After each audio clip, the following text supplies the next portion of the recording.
Gold-lined tombs, sacred silence, and royal rest. It all sounds divine until you lie down on a carved block of stone. Tonight, we step into the sleeping chambers of ancient Egypt's pharaohs, where luxury met discomfort and bedtime was more ritual than relaxation. From stiff headrests to symbolic bedding and servants who never left your side, you'll quickly realize being royalty didn't mean sleeping well. If softly told stories about the uncomfortable side of ancient luxury help you drift off, you're in the right place. Subscribe now and hit the bell icon to keep exploring the curious, the sacred, and the not-so-cozy truths of history, one peaceful night at a time. Before we continue, I'd love to know, where are you listening from? And what time is it for you right now? It's always amazing to see how far our quiet little stories are reaching. You close your eyes tonight on your soft, downy pillow, perhaps filled with memory foam or goose feathers, cradling your head in perfect comfort. But imagine for a moment that instead of this gentle embrace, you must rest your skull upon a block of carved stone, cool and unforgiving against your skin. This was not some ancient form of punishment. This was how the mightiest pharaohs of Egypt chose to sleep night after night for over 3,000 years. In the sweltering heat of the Nile Valley, where temperatures could soar well above 100 degrees Fahrenheit during the day and remain oppressively warm through the night, the ancient Egyptians developed what might seem to modern sensibilities the most uncomfortable sleeping arrangement imaginable. They carved elaborate headrests from wood, stone, ivory, and even precious metals, creating what archaeologists call wares, the Egyptian word for these stone and wooden pillows that would make your chiropractor weep. The construction of these headrests followed a deceptively simple design that belied their crucial importance in Egyptian society.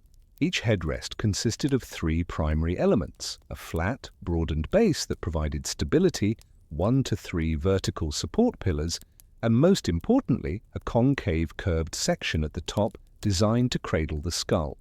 The base was typically wider than the upper portion, creating a sense of architectural balance that pleased the Egyptian eye for symmetry and proportion. But this was no mere aesthetic choice. Every element served a vital purpose in the harsh realities of life along the Nile. When British archaeologist Howard Carter made his legendary discovery of Tutankhamun's tomb in 1922, among the countless treasures that gleamed in his flickering candlelight were 8 complete headrests, each more elaborate than most people today could imagine using for a single night's sleep. One was carved from ivory and depicted 2 recumbent lions. Another showed the god Shu, the Egyptian deity of air and atmosphere, literally holding up the celestial vault with his arms, a headrest designed not just for physical support, but to connect the sleeping pharaoh with the cosmic forces that govern the universe. These were not crude blocks of stone hastily shaped for utility. The craftsmanship involved in creating even the simplest headrest required considerable skill and time. Artisans would begin with carefully selected materials, sycamore, tamarisk, or acacia wood for everyday use, or precious ivory, alabaster, and calcite for the wealthy. The wood had to be seasoned and treated to prevent cracking in the dry desert climate, while stone headrests required precise carving to achieve the perfect curve that would support a human head without causing unbearable pressure points.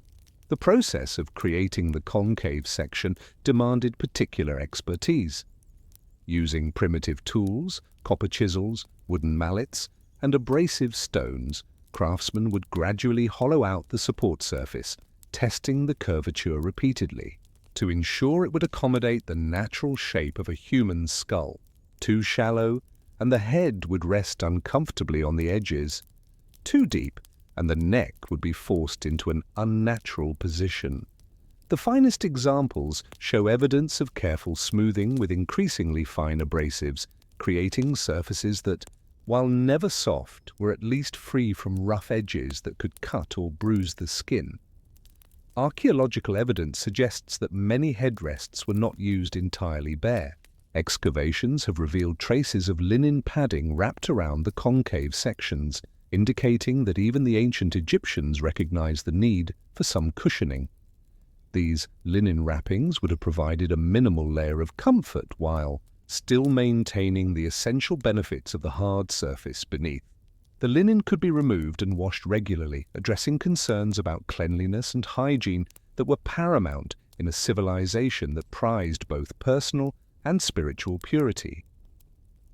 But why would a civilization capable of building the pyramids, creating intricate jewelry and developing sophisticated medical procedures choose to sleep on what appears to be the most uncomfortable pillow imaginable? The answer lies not in masochism or ignorance, but in a combination of practical necessity and profound spiritual belief that governed every aspect of Egyptian life. The practical considerations were numerous and compelling. In the relentless heat of the Egyptian summer, when even the night offered little respite from temperatures that could remain above 90 degrees, the elevation provided by a headrest created a crucial buffer zone between the sleeper's head and the sleeping surface. Air could circulate freely underneath the head and around the neck, providing a cooling effect that would have been impossible with traditional soft bedding. Modern experiments with replica headrests have confirmed this cooling effect. The hard surface does not trap body heat the way soft materials do, and the elevation allows for better air circulation. Equally important was the protection these headrests provided for elaborate hairstyles.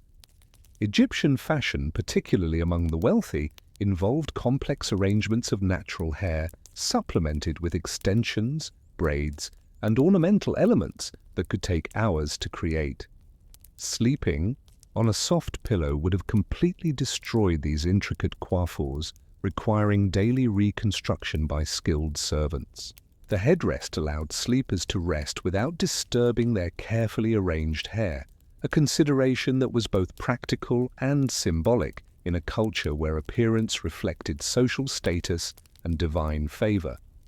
The pest control benefits cannot be overlooked in a civilization that lived intimately with the Nile's ecosystem. Soft organic materials, straw, feathers, cotton, provided ideal breeding grounds for insects, particularly fleas and lice, that could transmit diseases and cause miserable itching. The hard surfaces of stone and wood offered no refuge for such pests, while the elevation kept sleepers' heads away from insects that might crawl across floor-level bedding. In a society that associated cleanliness with spiritual purity, this practical benefit had profound religious implications. But perhaps most intriguingly, the ancient Egyptians imbued their headrests with magical and spiritual significance that transformed a simple piece of furniture into a sacred object capable of protecting the soul during the vulnerable hours of sleep. The very shape of the headrest, a curved support rising from a base, mimicked the hieroglyphic symbol for Akhet, meaning horizon, the place where the sun god Ra was reborn each dawn after his nightly journey through the underworld. This was no coincidence. In Egyptian religious thought, sleep was a form of temporary death, and awakening was a daily rebirth that mirrored the sun's resurrection. By resting their heads on objects that symbolically represented the horizon, sleepers aligned themselves with this cosmic cycle, ensuring their own successful transition from the vulnerable state of sleep back to the world of the living. The headrest became a magical talisman that guaranteed the sleeper would wake just as the sun would rise. The decoration of headrests reinforced this protective function. Many examples feature carved images of protective deities. Bes, the dwarf, god who guarded against evil spirits. Taweret, the hippo goddess who protected women and children, or the Tiet Not, a symbol associated with the blood of Isis and her protective power. These were not mere ornaments, but active magical devices believed to stand guard over the sleeping individual, creating a barrier against the demons and malevolent forces that were thought to roam freely during the dark hours. Yet, as you lie in your comfortable bed tonight, surrounded by soft pillows and climate-controlled air, a troubling question emerges from this ancient practice. If the Egyptians, with all their wisdom and engineering prowess, chose stone over softness for thousands of years, what did they understand about sleep that we have forgotten? What essential knowledge about rest and restoration guided their choices that might challenge our modern assumptions about comfort and necessity? The answer lies buried not just in the tombs of pharaohs, but in the daily lives of ordinary Egyptians who embraced this seemingly harsh sleeping arrangement as the height of civilized comfort. But to understand their choice, we must delve deeper into the intricate world of Egyptian bedroom culture, where every object served multiple purposes and nothing was quite as simple as it first appeared. The morning sun filtered through the narrow windows of a wealthy Egyptian's villa in Thebes, circa 1350 BCE, casting long shadows across limestone floors that would remain cool throughout the hottest hours of the day. In the master bedroom, what the Egyptians called the Khanet, a scene of careful preparation was unfolding that would have seemed utterly foreign to modern eyes, yet represented the pinnacle of comfort and sophistication for its time. Khemwaset, a successful grain merchant whose family had served the pharaoh's court for 3 generations, was awakening from his night's rest. But unlike you, who might simply roll out of bed and stumble toward the bathroom, Khemwaset's awakening was a carefully orchestrated ritual that began with the precise removal of his head from its stone pillow, a headrest carved from black granite and inlaid with gold hieroglyphs that proclaimed his devotion to Thoth, the god of wisdom and writing. The headrest itself was a masterpiece of both engineering and art, though you would likely find it torturous to use for even a single night. Standing nearly 8 inches tall, it featured support pillars carved in the shape of papyrus stalks, their capitals blooming into stylized flowers that supported the curved cradle where Khemwaset's head had rested. The granite had been selected not merely for its durability, but for its ability to remain cool even in the stifling heat of summer nights. The surface had been polished to such a degree that it could serve as a mirror reflecting the oil lamps that burned throughout the night to keep evil spirits at bay. But Khemwaset's headrest was far from unique in its elaborate construction. Archaeological evidence from sites across Egypt reveals a stunning diversity of headrest designs, each reflecting the social status, religious beliefs, and practical needs of its owner. The simplest versions, used by farmers and craftsmen, were carved from common sycamore wood and featured minimal decoration, perhaps a few protective symbols hastily scratched into the surface. The most elaborate examples found in royal tombs incorporated precious metals, exotic woods imported from Nubia, and ivory inlays that depicted complex mythological scenes. The production of these headrests had become a specialized craft that supported entire workshops throughout Egypt. Master carvers, known as heimu, underwent years of training to perfect their techniques.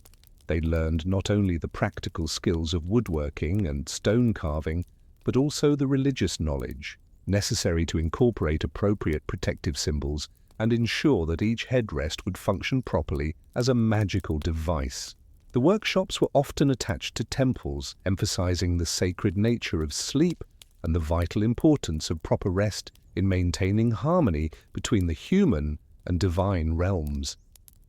The selection of materials for headrests followed strict guidelines that balanced practical considerations with religious requirements. Wood remained the most common choice for several compelling reasons. It was relatively lightweight, making headrests portable for travelers and seasonal workers who moved between agricultural sites along the Nile. Wood could be carved with greater precision than stone, allowing for more intricate decorative elements. Most importantly, different types of wood carried specific spiritual associations that enhanced the headrest's protective power. Sycamore wood, sacred to the goddess Hathor, was believed to provide protection for women, particularly during childbirth and the vulnerable postpartum period. Acacia, associated with the god Ra, offered general protection against evil forces and ensured successful awakening each dawn. Tamarisk, connected to Osiris and the promise of resurrection, was favored for headrests intended to accompany the deceased into the afterlife. The choice of wood was never arbitrary. It reflected careful consideration of the user's specific needs and spiritual requirements. Stone headrests, while more durable, were typically reserved for the wealthy and for funerary use. Calcite and alabaster were particularly prized for their pure white color, which symbolized spiritual purity and divine favor. These stones also possessed excellent thermal properties, remaining noticeably cooler than surrounding air temperatures, even during the hottest summer nights. For pharaohs and high officials, headrests might be carved from exotic stones like hematite or porphyry, materials that required importing from distant quarries and represented enormous expenditures of resources. The daily use of these headrests required specific techniques that children learned from early age. Unlike modern pillow use, which involves simply laying one's head down and adjusting for comfort, sleeping with a headrest demanded careful positioning and conscious relaxation of neck muscles. Users typically slept on their sides with the curve of the headrest supporting the base of the skull while leaving the neck free. This position, while initially uncomfortable for those accustomed to soft pillows, offered several advantages that became apparent with practice. The elevated head position improved breathing during sleep, particularly important in a desert environment, where dust and sand could irritate respiratory passages. The hard surface prevented the accumulation of moisture from perspiration, reducing the growth of bacteria and fungi that thrived in Egypt's humid climate near the Nile. Most significantly, the position allowed for easier awakening during the night, a crucial consideration in a society that practiced segmented sleep patterns long before the medieval Europeans. Egyptian sleep patterns differed markedly from our modern 8-hour consolidated rest period.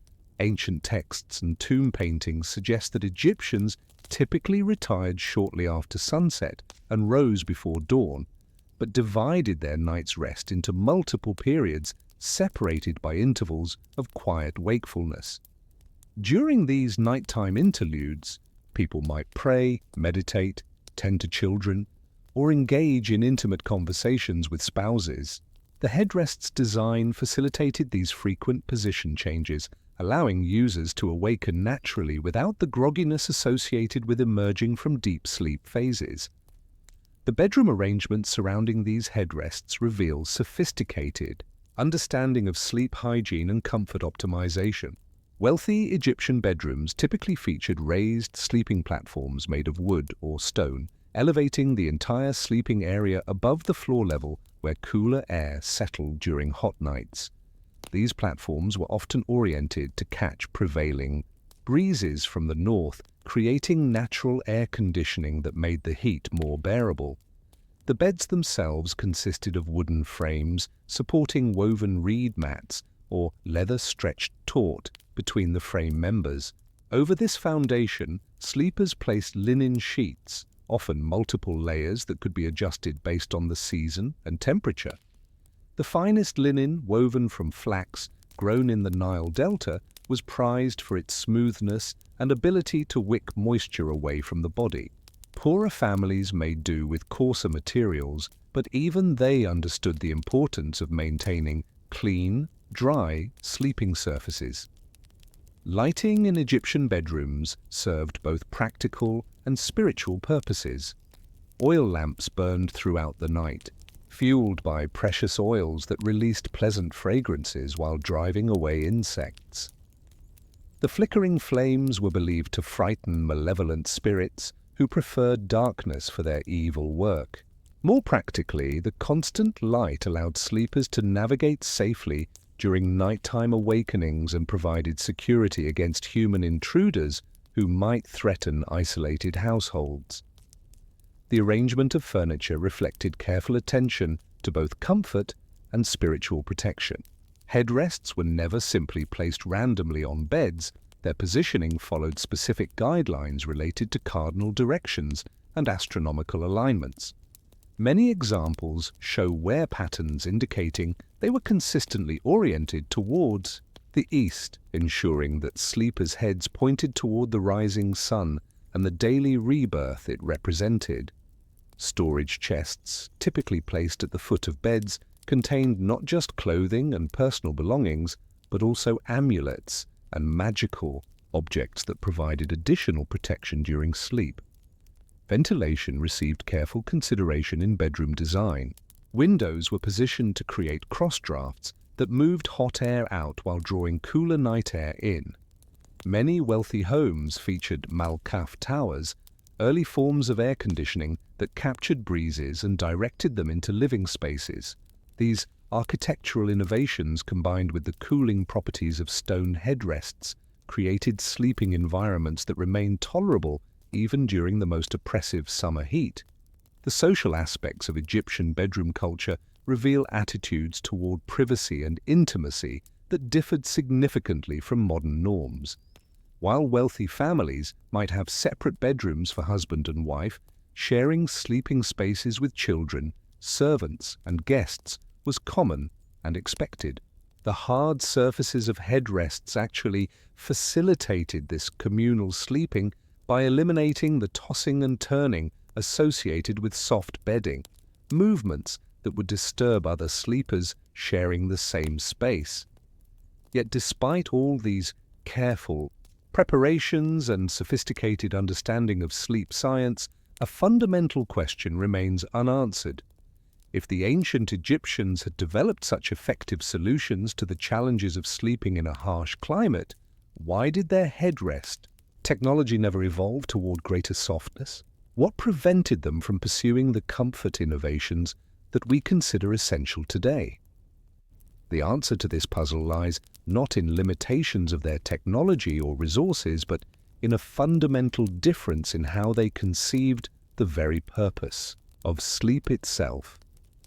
For the Egyptians, rest was never meant to be an escape from life's hardships, but rather a direct confrontation with the forces that governed existence. Their stone pillows were not simply sleeping aids, they were spiritual tools designed to transform the vulnerable hours of unconsciousness into opportunities for divine communion and magical protection. As the sacred ibis called across the pre-dawny darkness of ancient Memphis, Neferua, a priestess of Isis serving in the great temple complex, prepared for what she knew would be her final sleep on earthly stone. Tomorrow she would begin her journey to the afterlife, wrapped in linen and accompanied by the treasures that would sustain her spirit through eternity. But tonight she lay her head one last time upon the alabaster headrest that had protected her dreams for 37 years, its cool surface familiar as the touch of a lover's hand, its carved images of protective deities as comforting as a mother's lullaby.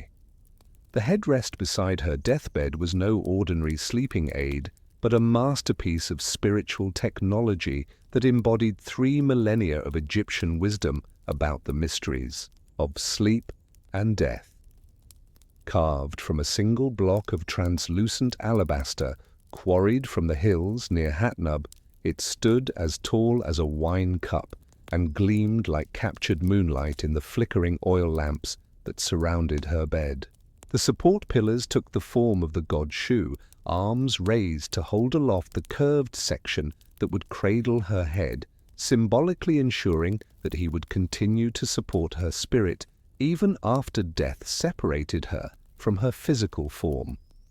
This was the true genius of Egyptian headrest design, the recognition that sleep and death were not opposites, but intimate companions in the cycle of human existence.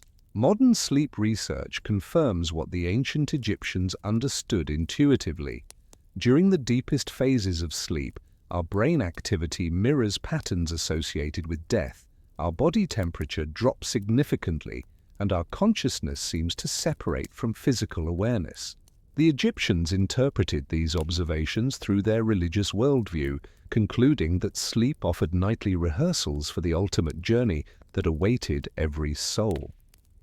The magical inscriptions carved into Nephrua's headrest told a story that spanned the cosmic order itself. Hieroglyphic texts from the Book of the Dead, specifically spell 166, adorned the base with promises of protection. May your head be raised up to the sky, may you be joined to the stars that never perish. These were not mere decorative elements, but active magical formulas believed to transform the headrest into a portal between the world of the living and the realm of the gods. Every night, as Nephrua placed her head upon this stone pillow, she enacted a ritual death and resurrection that prepared her spirit for its eventual permanent departure from earthly existence. Archaeological evidence from tomb excavations reveals the central role headrests played in Egyptian funerary practices. When Carter's team catalogued the contents of Tutankhamun's burial chamber, they found not one, but 8 headrests, each designed for specific aspects of the afterlife journey. One ivory example depicted the young pharaoh's head emerging from a lotus flower, symbolizing his rebirth in the field of reeds, the Egyptian equivalent of paradise. Another showed protective lions standing guard at either end of the headrest, eternal sentinels ensuring that no evil force could disturb the king's eternal rest. But the spiritual significance of headrests extended far beyond royal tombs. Ordinary Egyptians incorporated these objects into their religious practices with the same devotion they showed to temple rituals and festival celebrations. Archaeological surveys of middle-class burial sites reveal that families often sacrificed significant resources to ensure their deceased relatives possessed proper headrests for the afterlife. A typical farming family might spend the equivalent of several months' income commissioning a carved wooden headrest, demonstrating the crucial importance placed on proper spiritual protection during the vulnerable hours of unconsciousness. The connection between headrests and dreams formed another crucial element of their spiritual function. Egyptian dream interpretation, recorded in texts like the Chester Beatty Papyrus III, recognized that the type and quality of dreams experienced during sleep could reveal divine messages and warnings about future events. The hard surface of stone and wooden headrests was believed to enhance the clarity of these divine communications by preventing the drowsy confusion associated with overly comfortable sleeping arrangements. Dream incubation, the practice of seeking specific divine guidance through controlled dreaming, often involved sleeping in temple complexes with specially consecrated headrests. Pilgrims would bring offerings to temple priests who would bless their headrests with oils and incense before, allowing them to spend the night in sacred chambers. The combination of holy location, ritual preparation, and proper headrest use was thought to guarantee prophetic dreams that could provide solutions to personal problems or reveal divine will regarding important decisions. The therapeutic applications of headrest sleeping reflected sophisticated understanding of the relationship between physical comfort and spiritual well-being. Egyptian medical papyri describe specific headrest prescriptions for various ailments. Migraines could be treated by sleeping on headrests carved from particular types of wood, while emotional disturbances might require headrests decorated with specific protective deities.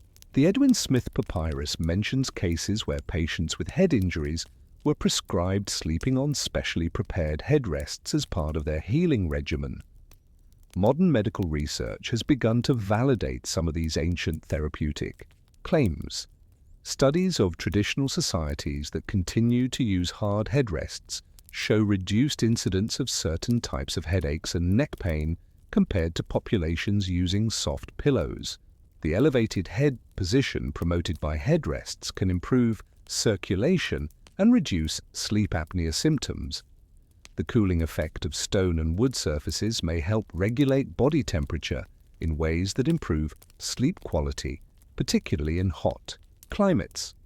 The social dimensions of headrest use reveal complex hierarchies and cultural meanings that extended throughout Egyptian society. The right to use certain types of headrests was restricted by social class, with common workers forbidden from employing materials like ivory or precious metals that were reserved for royalty and high officials. However, even the simplest wooden headrests carried spiritual significance and were treated with respect bordering on reverence. Headrest inheritance patterns show how these objects accumulated family history and spiritual power across generations. Wills and estate inventories from the New Kingdom period frequently mention specific headrests being passed from parents to children, often with detailed instructions about their proper care and use. Some families maintained headrest collections, spanning several generations, with each piece associated with particular ancestors and their spiritual achievements. The decline of headrest use in Egypt coincided with significant cultural changes that began during the Ptolemaic period and accelerated under Roman rule. Foreign influences introduced new concepts of comfort and luxury that gradually eroded traditional Egyptian sleeping practices. Soft pillows filled with down and feathers became status symbols among Hellenized Egyptian elites, while traditional headrests were increasingly relegated to religious and funerary contexts. Yet even as living Egyptians abandoned their stone pillows for softer alternatives, the spiritual significance of headrests ensured their continued production for tomb furnishing well into the Roman period. The latest known examples date to the 3rd century CE, nearly 700 years after soft pillows had become common in Egyptian households. This persistence reflects the deep-rooted belief that proper spiritual protection during the afterlife required traditional tools regardless of changing fashions in daily life. The final irony of Egyptian headrest technology lies in its ultimate effectiveness at achieving the comfort its users sought. Modern experiments with replica headrests demonstrate that after an adjustment period of several weeks, users report improved sleep quality, reduced neck and back pain, and better temperature regulation during hot weather. The secret lies not in immediate gratification, but in allowing the body to adapt to a sleeping position that may actually be more natural and healthier than our modern pillow-dependent arrangements. As Nefrua closed her eyes for the final time, her head resting on stone that had supported countless dreams and visions throughout her life, she embodied the ultimate achievement of Egyptian sleep technology, the transformation of apparent hardship into genuine comfort through understanding, adaptation, and spiritual purpose. The alabaster beneath her skull was not cold and unwelcoming, but familiar and protective, a faithful guardian that had watched over her rest for decades and would continue to protect her spirit throughout eternity. Yet even as we marvel at the spiritual sophistication of Egyptian headrest culture, uncomfortable questions arise about our own relationship with sleep and comfort. If the ancient Egyptians found genuine rest and spiritual fulfillment using what we would consider torture devices, what does this reveal about our modern dependence on ever-increasing levels of physical comfort? Have we confused luxury with necessity, and in doing so, have we lost touch with more fundamental truths about the nature of rest and restoration? These questions would echo through subsequent civilizations, each struggling to balance the competing demands of physical comfort and spiritual discipline. The next chapter in this ongoing saga would unfold in the cold stone castles and timber halls of medieval Europe, where sleeping arrangements would take on entirely new dimensions of communal complexity and spiritual significance, proving that the Egyptian approach to stone pillows was only the beginning of humanity's strange relationship with the pursuit of rest. Picture yourself crammed into a wooden box barely longer than your own body, sharing the cramped space with your spouse, your children, perhaps your servants, and any travelers who happen to need shelter for the night. The box, for that is essentially what medieval European beds were, stands upright against the wall like a wardrobe, its doors closed tight against the draughts that whistle through every crack in the castle walls. Inside this claustrophobic chamber, you must somehow find rest while sitting nearly upright, supported by 3 or 4 hard pillows that feel like sacks of rocks against your back, listening to the snores, coughs, and midnight mutterings of everyone else packed into this medieval sardine can. This was not the stuff of peasant hovels or emergency accommodations. This was how the wealthy and powerful of medieval Europe chose to sleep night after night for nearly 1,000 years. The box bed, or lit clos, as it was known in France, represented the pinnacle of sleeping luxury for those fortunate enough to afford such elaborate furniture. Yet to modern eyes, these sleeping arrangements appear less like beds than like standing coffins, designed seemingly to torture rather than comfort their occupants. Archaeological evidence from medieval European sites reveals sleeping arrangements that challenge every assumption about comfort and privacy that we consider fundamental to civilized life. In Brittany, box beds discovered in 15th century manor houses measured only 1.60 to 1.70 meters in length, barely 5.5 feet, forcing even average-sized adults to sleep in a cramped, semi-fetal position. The beds stood upright like wardrobes, with heavy wooden doors that could be closed to create a completely enclosed sleeping space no larger than a modern phone booth. But the truly bizarre aspect of these medieval sleeping arrangements was not their size or shape, but the position they forced their occupants to adopt. Rather than lying flat as we do today, medieval Europeans slept in an almost sitting position, propped up by multiple firm pillows arranged in a precise hierarchy of support. The reasoning behind this seemingly uncomfortable arrangement reflected a complex mixture of medical theory, social status, spiritual belief, and practical necessity that reveals just how different the medieval world was from our own.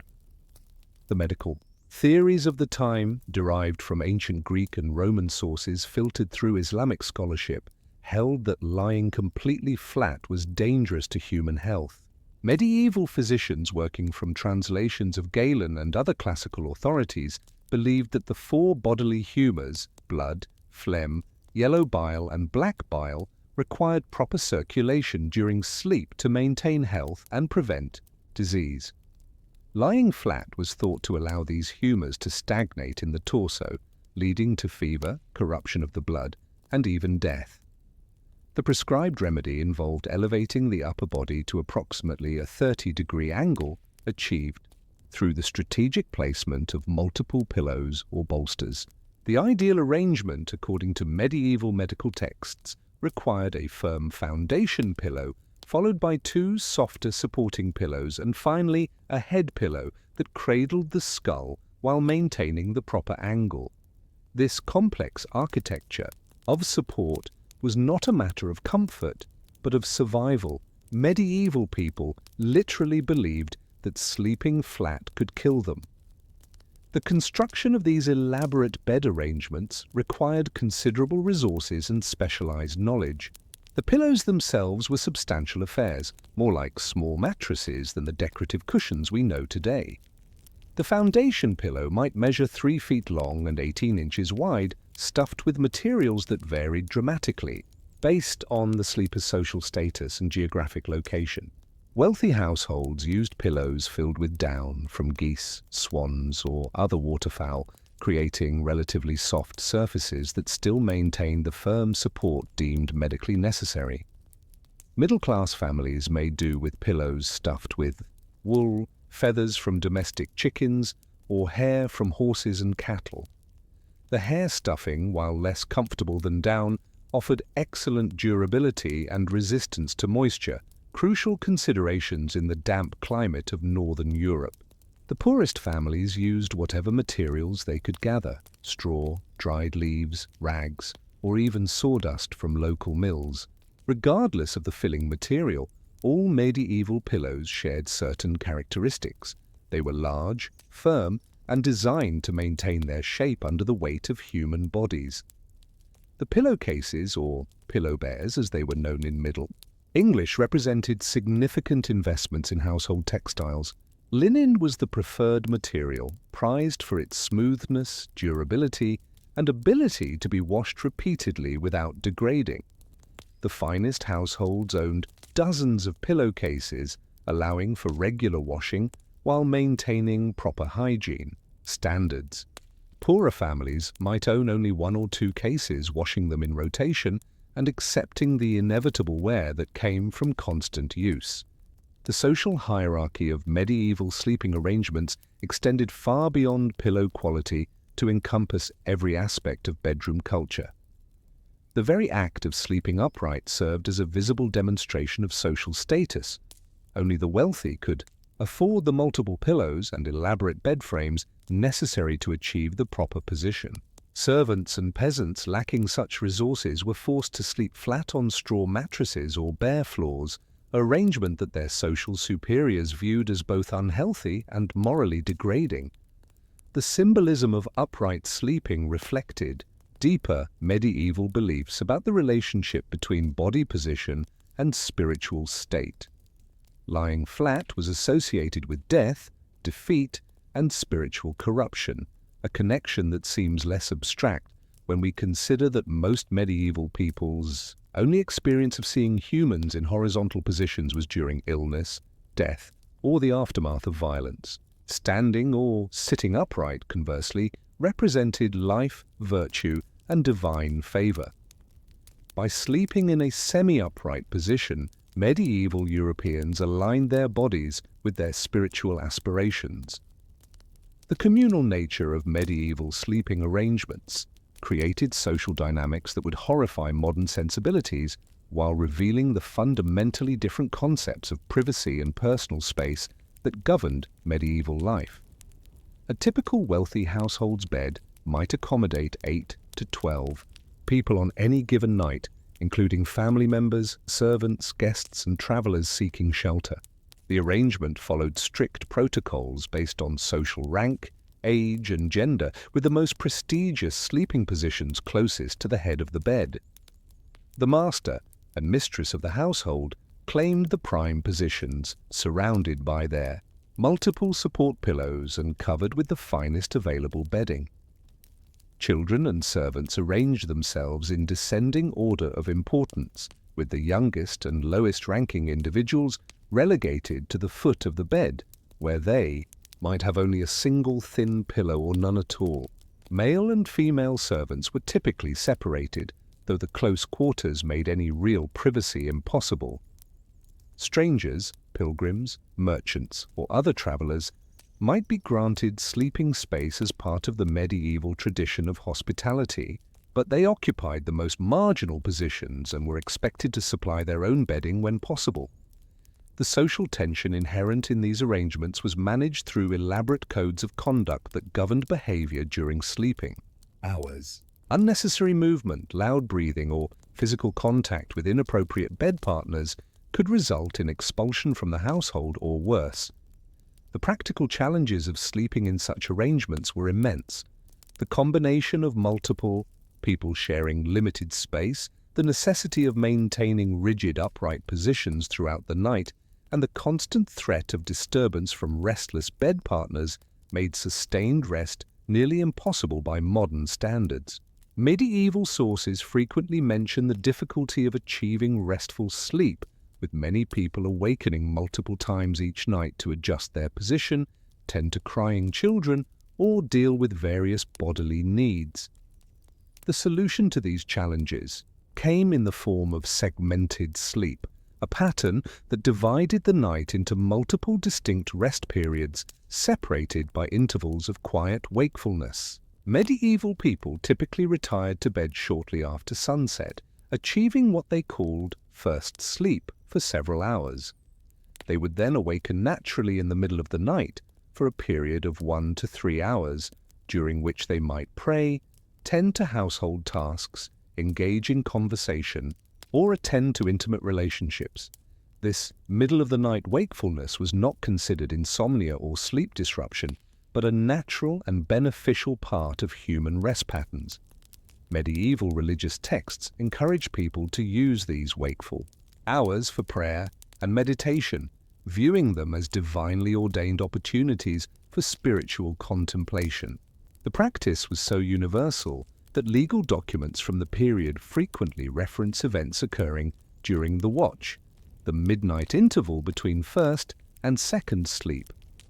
The second sleep period, sometimes called morning sleep, lasted until dawn and was often considered the most restorative portion of the night's rest. By this time, some bed partners might have departed for early morning duties, creating more space and comfort for those remaining.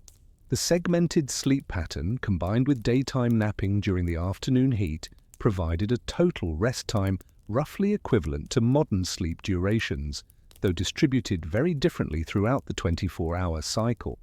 The heating and lighting of medieval bedrooms created additional challenges for achieving restful sleep.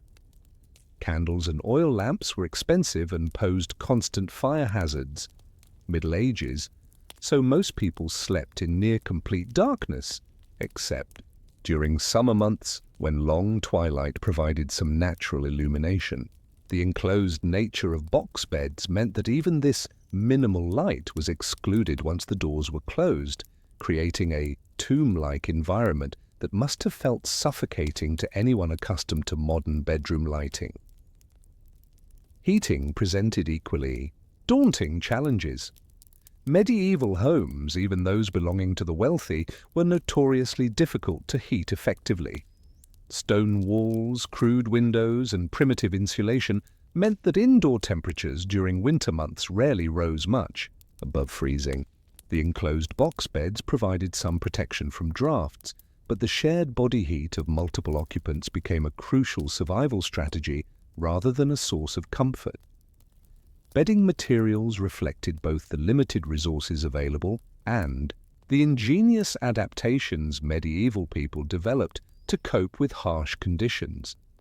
The typical medieval bed consisted of multiple layers, a foundation of rope or leather strips stretched across a wooden frame, topped by a straw mattress, then a wool mattress, and finally the arrangement of pillows that supported the sleeper's upright positions. Over this foundation went linen sheets if the household could afford them, followed by wool blankets and a coverlet that served as both decoration and additional insulation. The straw mattress, despite its humble materials, represented sophisticated understanding of insulation and comfort optimization.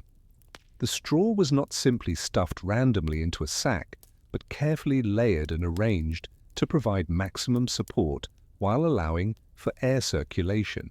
Fresh straw was mixed with aromatic herbs, particularly ladies' bed straw and wild thyme, that served dual purposes of providing pleasant scents and repelling the fleas and lice that were constant companions in medieval households. The maintenance of these complex bedding arrangements required constant attention and considerable labor. Straw mattresses needed regular refreshing as the organic materials compressed and began to decay. The process involved completely emptying the mattress covers, cleaning and airing the fabric, gathering fresh straw and herbs, and carefully reconstructing the proper layering. This task typically fell to female servants or household members, and might be required monthly during heavy use periods. The social implications of bed maintenance revealed the complex relationships between comfort, cleanliness, and moral virtue that characterized medieval thinking.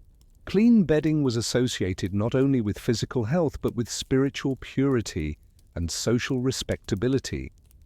Households that allowed their bedding to become infested with vermin or corrupted with moisture were viewed as morally deficient, regardless of their economic circumstances.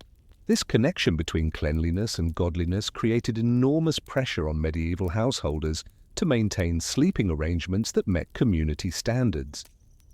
The economic burden of proper medieval sleeping arrangements consumed substantial portions of household resources. A complete bed setup for a middle-class family, including frame, mattresses, pillows, sheets, and coverlets, might cost the equivalent of several months' income for a skilled craftsman.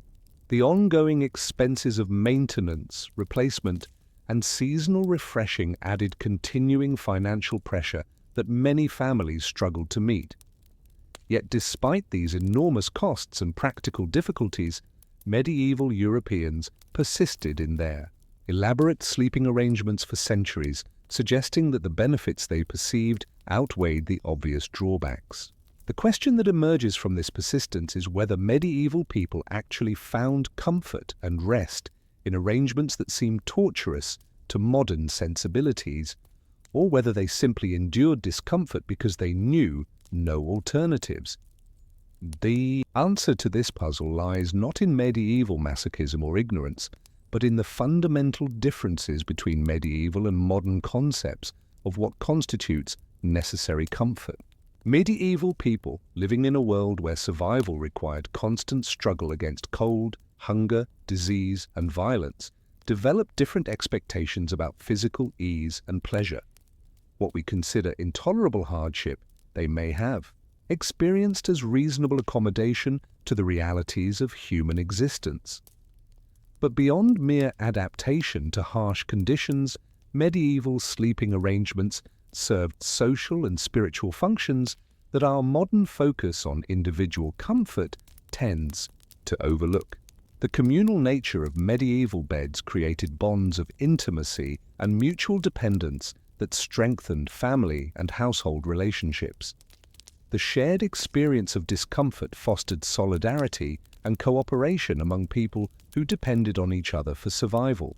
As you consider the medieval European approach to sleep, lying comfortable in your private bed with your soft pillows and climate-controlled environment, perhaps the most unsettling realization is how completely our definition of basic human needs has evolved. What seems like torture to us represented the height of luxury to them.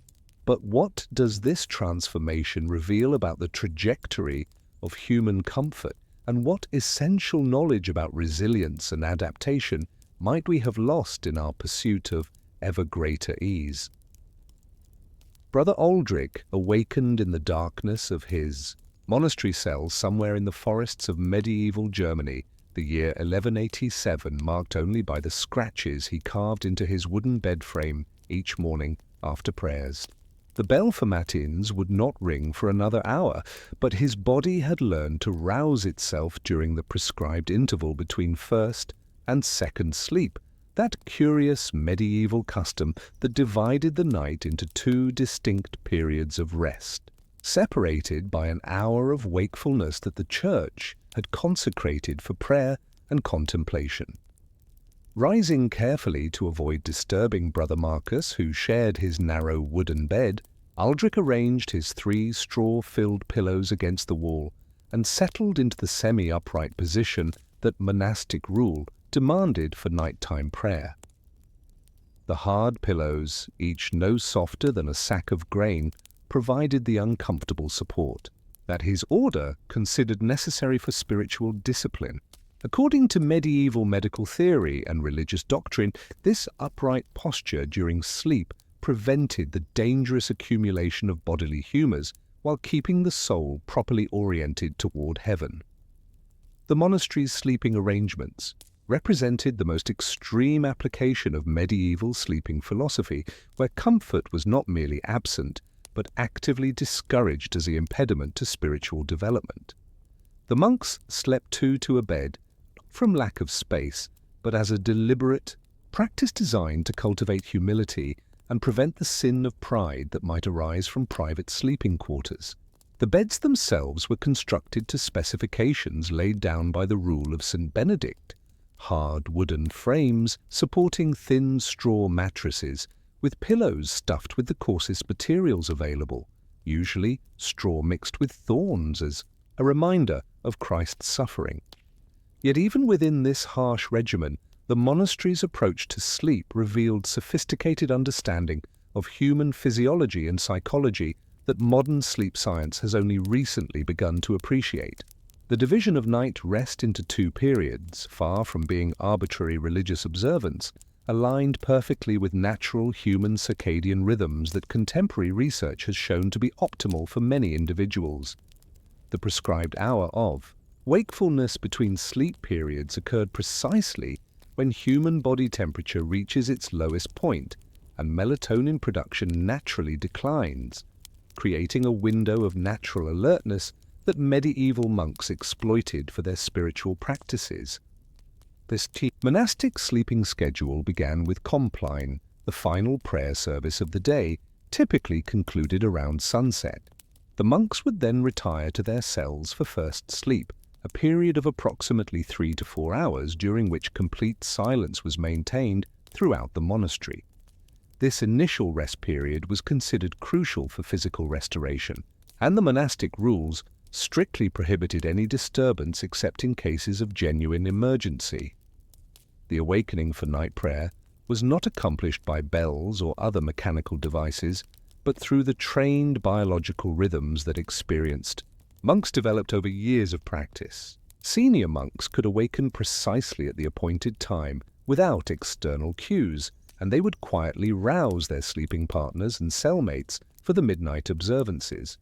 This natural awakening, occurring during the lighter phases of sleep, prevented the grogginess and disorientation associated with being forced awake during deep sleep cycles.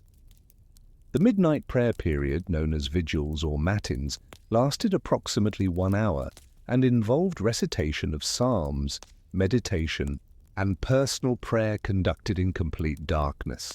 The monks remained in their cells during this time, maintaining the semi-upright sleeping position that facilitated easy transition between rest and prayer. The physical discomfort of the hard pillows and rigid posture was considered beneficial for maintaining alertness during prayer and preventing the drowsiness that might lead to spiritual laxity. Following the prayer period, the monks returned to second sleep, which lasted until dawn and the bell for lauds. This second rest period was often reported as the most refreshing portion of the night, despite, or perhaps because of, the uncomfortable sleeping arrangements. The combination of physical discomfort and spiritual discipline seemed to enhance rather than detract from the quality of rest achieved, suggesting that medieval concepts of comfort and restoration operated according to principles very different from modern assumptions. The seasonal variations in monastic sleeping patterns revealed sophisticated adaptation to natural light cycles and agricultural rhythms. During summer months, when daylight lasted 16 hours or more, the sleep periods were shortened and the midnight wakefulness extended to accommodate longer prayer sessions. Winter schedules allowed for more rest to compensate for the increased physical demands of maintaining warmth and the psychological challenges of extended darkness. The dietary implications of medieval sleeping arrangements created additional layers of complexity that affected both comfort and health. Medieval people typically consumed their largest meal at midday, followed by a lighter supper several hours before sleep. The timing of food consumption was carefully coordinated with sleep schedules to optimize digestion and prevent the stomach problems believed to result from lying down too soon after eating. The upright sleeping position was thought to aid digestion by preventing food from backing up in the stomach, a belief that modern gastroenterology has partially validated. Monastics, rules governing food and sleep created a complex interplay between physical deprivation and spiritual enhancement. Monks were forbidden from eating after sunset, creating a fasting period of 12 to 14 hours that coincided with their sleep schedule.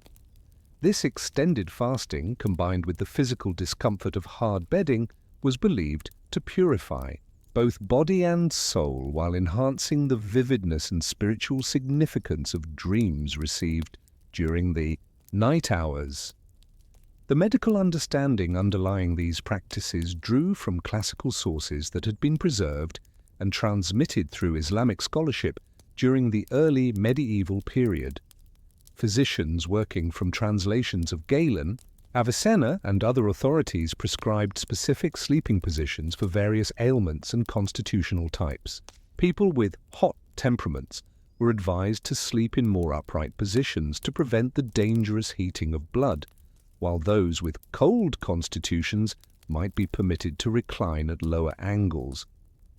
The treatment of insomnia and sleep disorders in medieval medicine reveals surprisingly sophisticated understanding of the relationship between psychological state and sleep quality.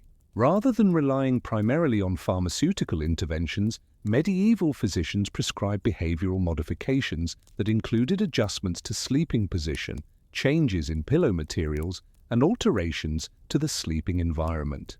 Patients suffering from nightmares might be given pillows stuffed with herbs believed to promote peaceful dreams, while those with anxiety disorders were often prescribed communal sleeping arrangements to provide psychological comfort. The gender dimensions of medieval sleeping arrangements reflected broader social hierarchies while creating unique challenges for women in particular. Married couples typically shared beds with other household members, making private intimacy difficult and requiring careful negotiation of sleeping positions that maintained appropriate social boundaries. Women's clothing during sleep. Heavy, linen shifts that covered the entire body was designed to preserve modesty in communal sleeping situations while providing warmth in unheated bedrooms. Pregnancy and childbirth created special considerations in medieval sleeping arrangements that reveal both the practical challenges and social support systems of the period. Pregnant women were often provided with additional pillows and granted more favorable sleeping positions to accommodate their changing bodies. Following childbirth, new mothers might be permitted to sleep in more horizontal positions during their recovery period, while the newborn infant was typically placed in a separate cradle or basket near the bed rather than being allowed to sleep with adults. The care and maintenance of children within communal sleeping arrangements required constant vigilance and careful coordination among all bed partners. Young children were typically placed in the center of beds where they would be warmest and most protected, but this arrangement created risks of accidental suffocation that medieval parents were acutely aware of. Elaborate protocols governed the positioning and movement of adults sharing beds with children, and special sleeping garments were designed to minimize the risk of adults inadvertently rolling onto small children during sleep. The seasonal challenges of medieval sleeping arrangements tested the limits of human endurance and ingenuity. Winter nights in northern Europe could last 14 hours or more, during which unheated bedrooms might remain below freezing for months at a time. The survival strategies developed by medieval families included techniques for maximizing shared body heat, methods for warming beds before sleep, and systems for maintaining adequate air circulation within enclosed box beds without allowing dangerous heat loss. The use of heated stones, metal warming pans, and even live coals in special containers allowed medieval sleepers to pre-warm their beds during the coldest months. These heating methods, while effective, created additional fire hazards that required careful management and constant vigilance. House fires caused by overheated bedding materials were common causes of death during medieval winters, adding an element of genuine danger to the already challenging task of achieving restful sleep. Summer presented different but equally significant challenges, particularly in the enclosed box beds favored by wealthy households. The combination of multiple bodies in a confined space, heavy bedding materials, and lack of air circulation could create stifling conditions that made sleep nearly impossible. The development of bed curtains that could be partially opened for ventilation while maintaining privacy, and the use of lightweight linen sheets that could be easily washed, represented technological innovations designed to address these seasonal problems. Yet perhaps the most remarkable aspect of medieval sleeping arrangements was not their practical challenges, but their social and psychological effects on the people who lived within them. The forced intimacy of communal sleeping created bonds of trust and mutual dependence that extended far beyond the bedroom.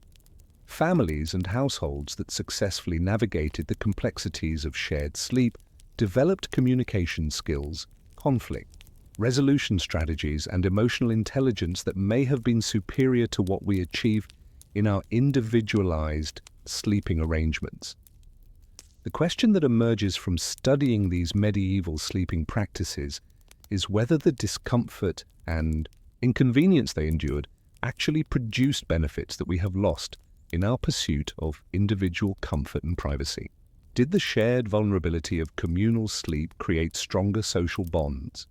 Did the physical challenges of maintaining upright sleeping positions build character and resilience? Did the segmented sleep patterns provide psychological and spiritual benefits that continuous sleep cannot match? As Brother Aldrich settled back into his hard pillows for second sleep, listening to the quiet breathing of his cellmate and the distant sounds of the awakening monastery, he embodied a way of life that we can barely comprehend. His discomfort was not merely tolerated but embraced as a pathway to spiritual growth. His lack of privacy was not a deprivation but an opportunity for deeper human connection. But as we consider his experience from our comfortable beds with our soft pillows and private bedrooms, we must ask whether we have gained or lost more in our long journey away from the medieval approach to sleep and rest. Lady Margaret de Mortimer shifted carefully against her 4 linen-covered pillows in the great bed of Ludlow Castle, trying not to wake the 6 other souls who shared her sleeping space on this bitter February night in 1348. To her left lay her husband Sir Roger, whose noble status granted him the prime position closest to the wall where the heavy bed curtains provided maximum protection from draughts. To her right, pressed uncomfortably close, was her youngest daughter Maud, aged 7, whose small body generated precious warmth in the unheated chamber where their breath created visible clouds in the candlelight. At the foot of the bed, arranged in strict order of household rank, lay Sir Roger's squire, 2 serving women, and a travelling merchant who had sought shelter from the February storms. The merchant, grateful for any accommodation that didn't involve sleeping in the castle's draughty hall, had contributed his own thin pillow to the communal bedding arrangement, and would depart at dawn with tales of noble hospitality that would enhance the de Mortimer reputation throughout the Welsh borderlands. But Lady Margaret's restless shifting was motivated by more than physical discomfort. Word had arrived that afternoon of a strange pestilence spreading from continental ports, a disease that killed with terrifying speed and seemed to show no respect for noble blood or divine favor. The sleeping arrangements that had once represented security and social solidarity now seemed potentially dangerous, creating intimate contact between household members that might facilitate the spread of whatever mysterious malady was approaching English shores. This tension between communal safety and individual vulnerability epitomized the contradictions inherent in medieval sleeping culture. The same arrangements that provided warmth, protection, and social cohesion also created conditions for the rapid transmission of disease, the amplification of conflicts, and the erosion of the privacy that we consider essential to human dignity. Yet medieval people had developed sophisticated social mechanisms for managing these challenges, creating codes of conduct and behavioral expectations that transformed potential chaos into functional, if complex, domestic harmony. The protocols governing behavior in communal beds were as elaborate and strictly enforced as the rules of courtly etiquette. Each household member understood their assigned position, their permitted movements during the night, and their responsibilities toward other bed partners. Unnecessary noise, excessive movement, or inappropriate physical contact could result in immediate expulsion from the bed, a punishment that during winter months might literally mean the difference between life and death. The hierarchy of sleeping positions reflected broader social structures while creating opportunities for negotiation and accommodation that revealed the flexibility within apparent rigid medieval class systems. While the master and mistress of the household claimed the most protected and comfortable positions, factors such as age, illness, pregnancy, or special circumstances could alter the normal arrangements. A pregnant servant might be granted a more favorable position, while an elderly family member might be provided with additional pillows or bedding. The seasonal rotation of sleeping arrangements created annual cycles of accommodation and adaptation that tested household management skills and revealed the intricate social negotiations required for successful communal living. During harvest seasons, when the household might swell with temporary workers, existing bed partners would compress their arrangements to accommodate additional bodies. Winter months, when survival depended on maximizing warmth, might see normally separate sleeping groups combining into larger communal arrangements. The role of children in these sleeping arrangements created particular challenges and opportunities that shaped medieval concepts of family relationships and child development. Young children were typically placed in the safest, warmest positions, usually between adults who took responsibility for their protection and comfort. This arrangement created intense bonds between children and their protectors, while teaching lessons about responsibility, hierarchy, and mutual dependence that formed the foundation of medieval social order. The education of children in proper sleeping behavior began at the earliest ages and continued throughout their development into adulthood. Children learned to sleep quietly, to remain in assigned positions throughout the night, to respond appropriately to the needs of other bed partners, and to maintain the personal hygiene standards that made communal sleeping tolerable. These skills, while seemingly mundane, represented crucial elements of socialization that prepared young people for the complex negotiations required in all aspects of medieval life. The management of illness within communal sleeping arrangements required special protocols that balanced the need for care and comfort with concerns about contagion and household disruption. Sick individuals might be moved to separate beds when possible, but economic constraints and space limitations often made isolation impossible. Instead, households developed techniques for minimizing disease transmission while maintaining the care and support that communal sleeping provided to vulnerable members. The medical understanding of disease transmission in medieval Europe was limited but not entirely absent. Physicians recognized that certain ailments seemed to spread through close contact, and they prescribed modifications to sleeping arrangements as part of their treatment regimens.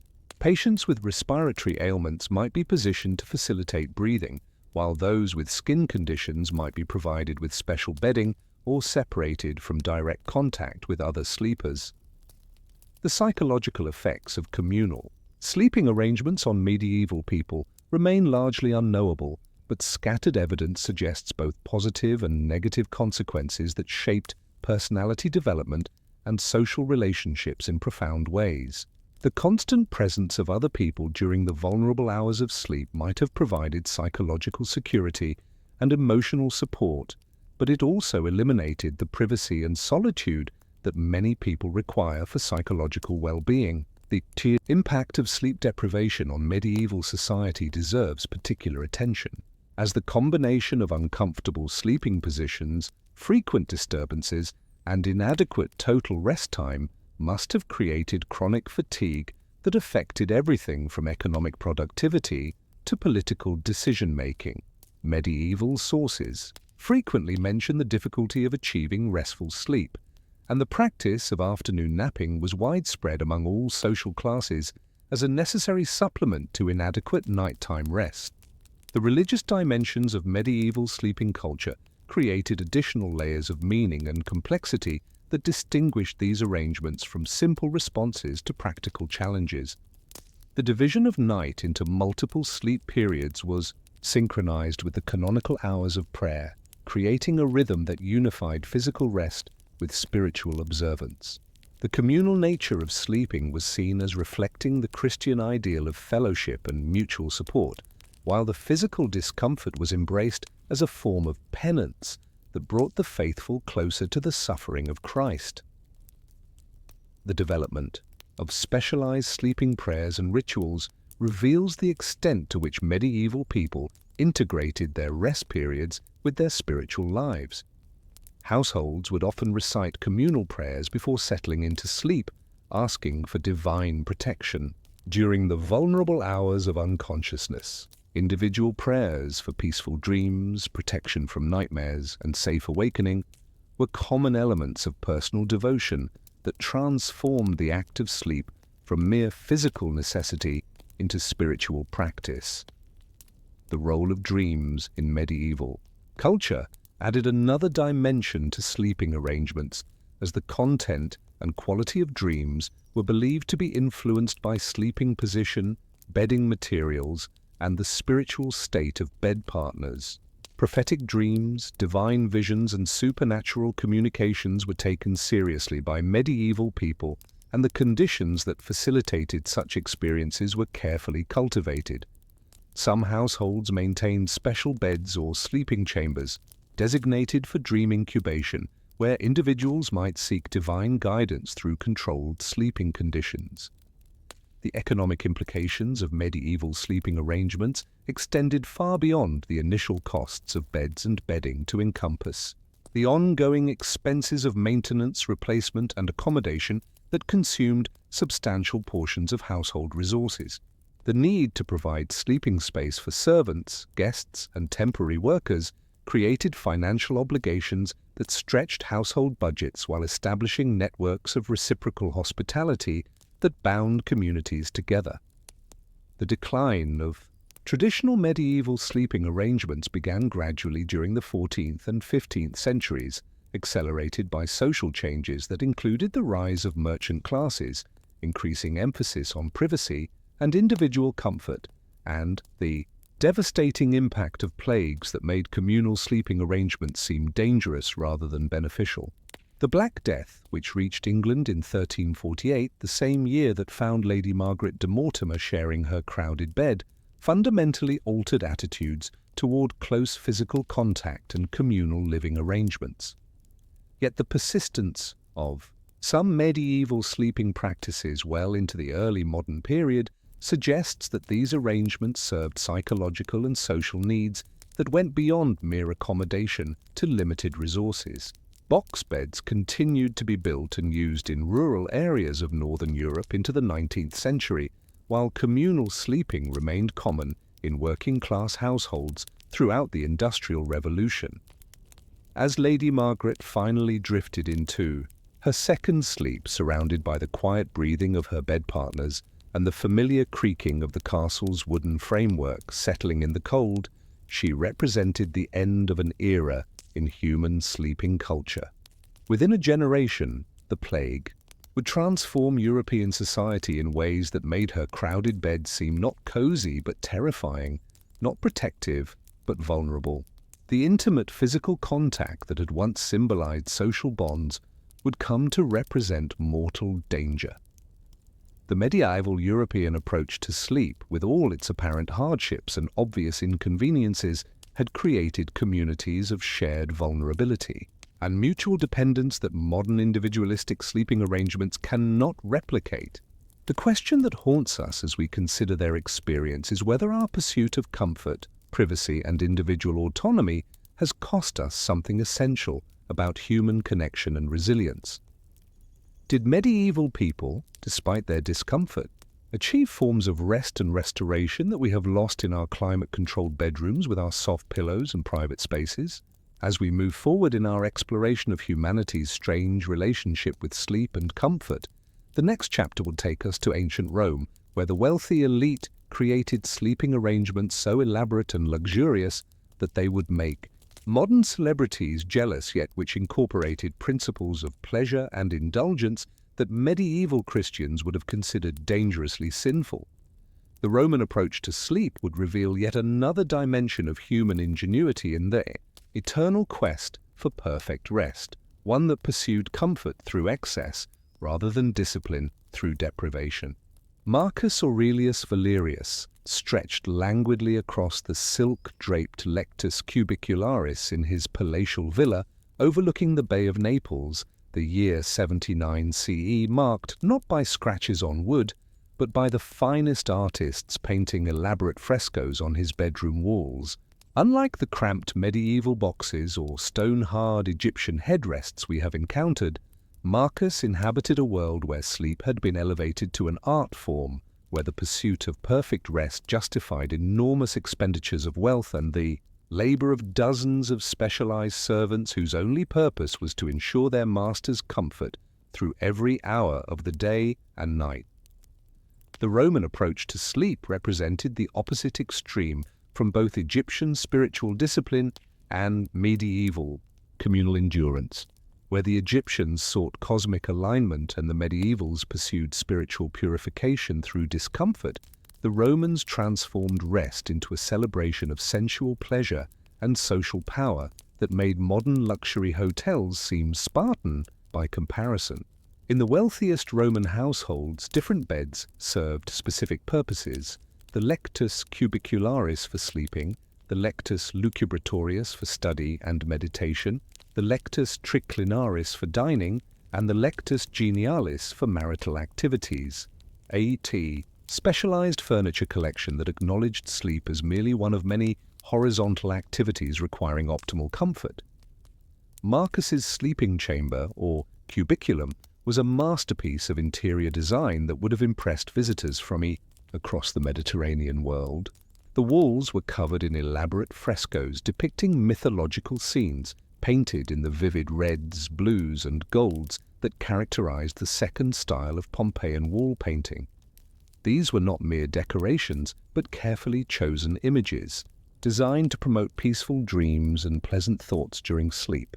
Scenes of Venus rising from the sea, Apollo driving his chariot across the sky, and peaceful pastoral landscapes created a visual environment that transported the sleeper to realms of beauty and tranquility.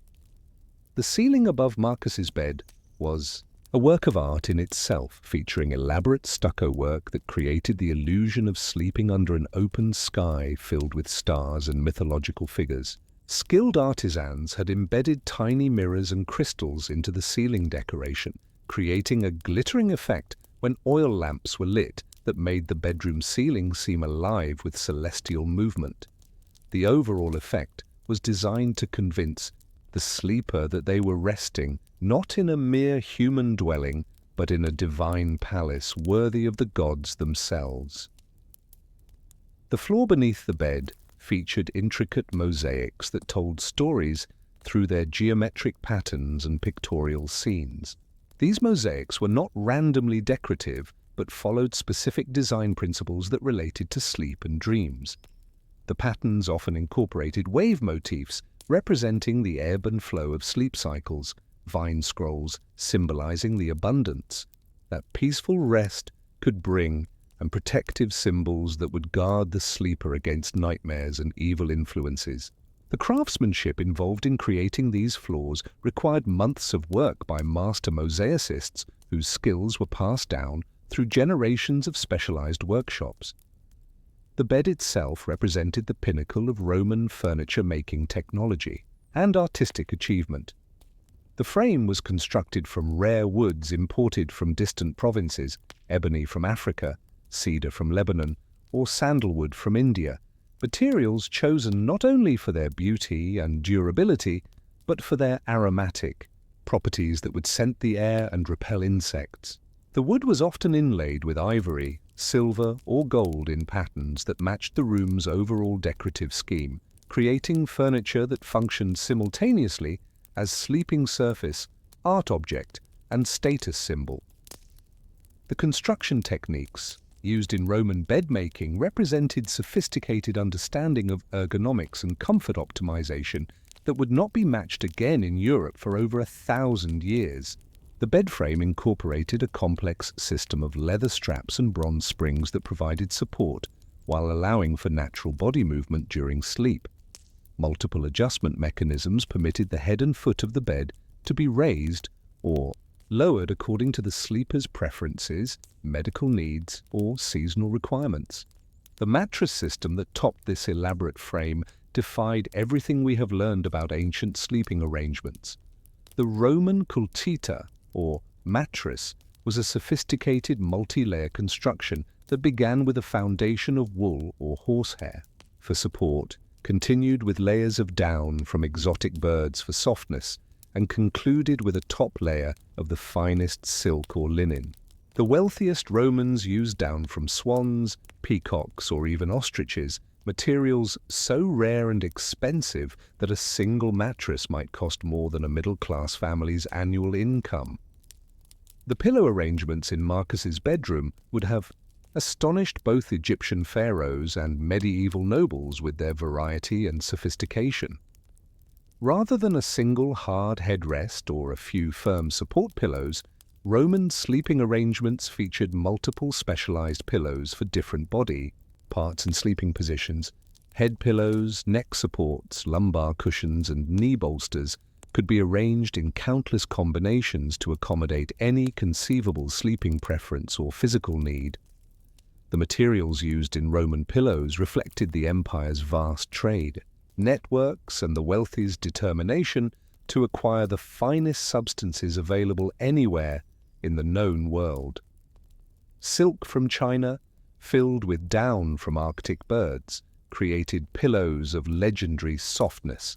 Cotton from India, stuffed with aromatic herbs from Arabia, provided both comfort and therapeutic benefits. Some pillows were filled with rose petals, others with specially treated lamb's wool, and the most exotic examples contained materials like swan's down mixed with powdered pearls, combinations that transformed pillows from mere sleeping aids into luxury items of almost magical properties. The climate control systems in Roman bedrooms demonstrated engineering ingenuity that would not be equaled until modern times. Hypocaust heating systems circulated warm air through channels built into the walls and floors, maintaining comfortable temperatures throughout the villa even during winter months. Adjustable window openings, often covered with thin sheets of translucent stone or glass, allowed for natural ventilation while excluding insects and weather. Some wealthy Romans installed primitive air conditioning systems that used underground chambers and water circulation to cool incoming air during summer heat. The lighting arrangements in Roman bedrooms combined practical necessity with aesthetic beauty in ways that created atmospheric effects designed to enhance relaxation and promote restful sleep. Multiple oil lamps, often made from precious metals and decorated with elaborate reliefs, provided adjustable illumination that could be dimmed gradually as sleep approached.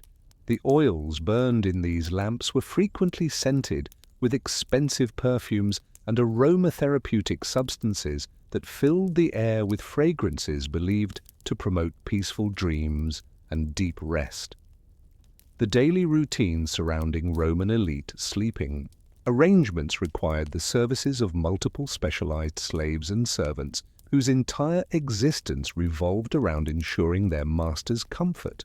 The cubicularius, or bedroom slave, was responsible for maintaining the physical environment of the sleeping chamber, cleaning and arranging furniture, replacing bedding, adjusting lighting and ventilation, and ensuring that everything was perfect for the master's rest.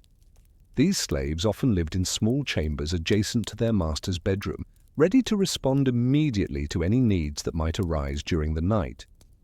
The lectisternium, or bed-making ceremony, represented the daily ritual that transformed the sleeping chamber from a room into a sacred space dedicated to rest and restoration.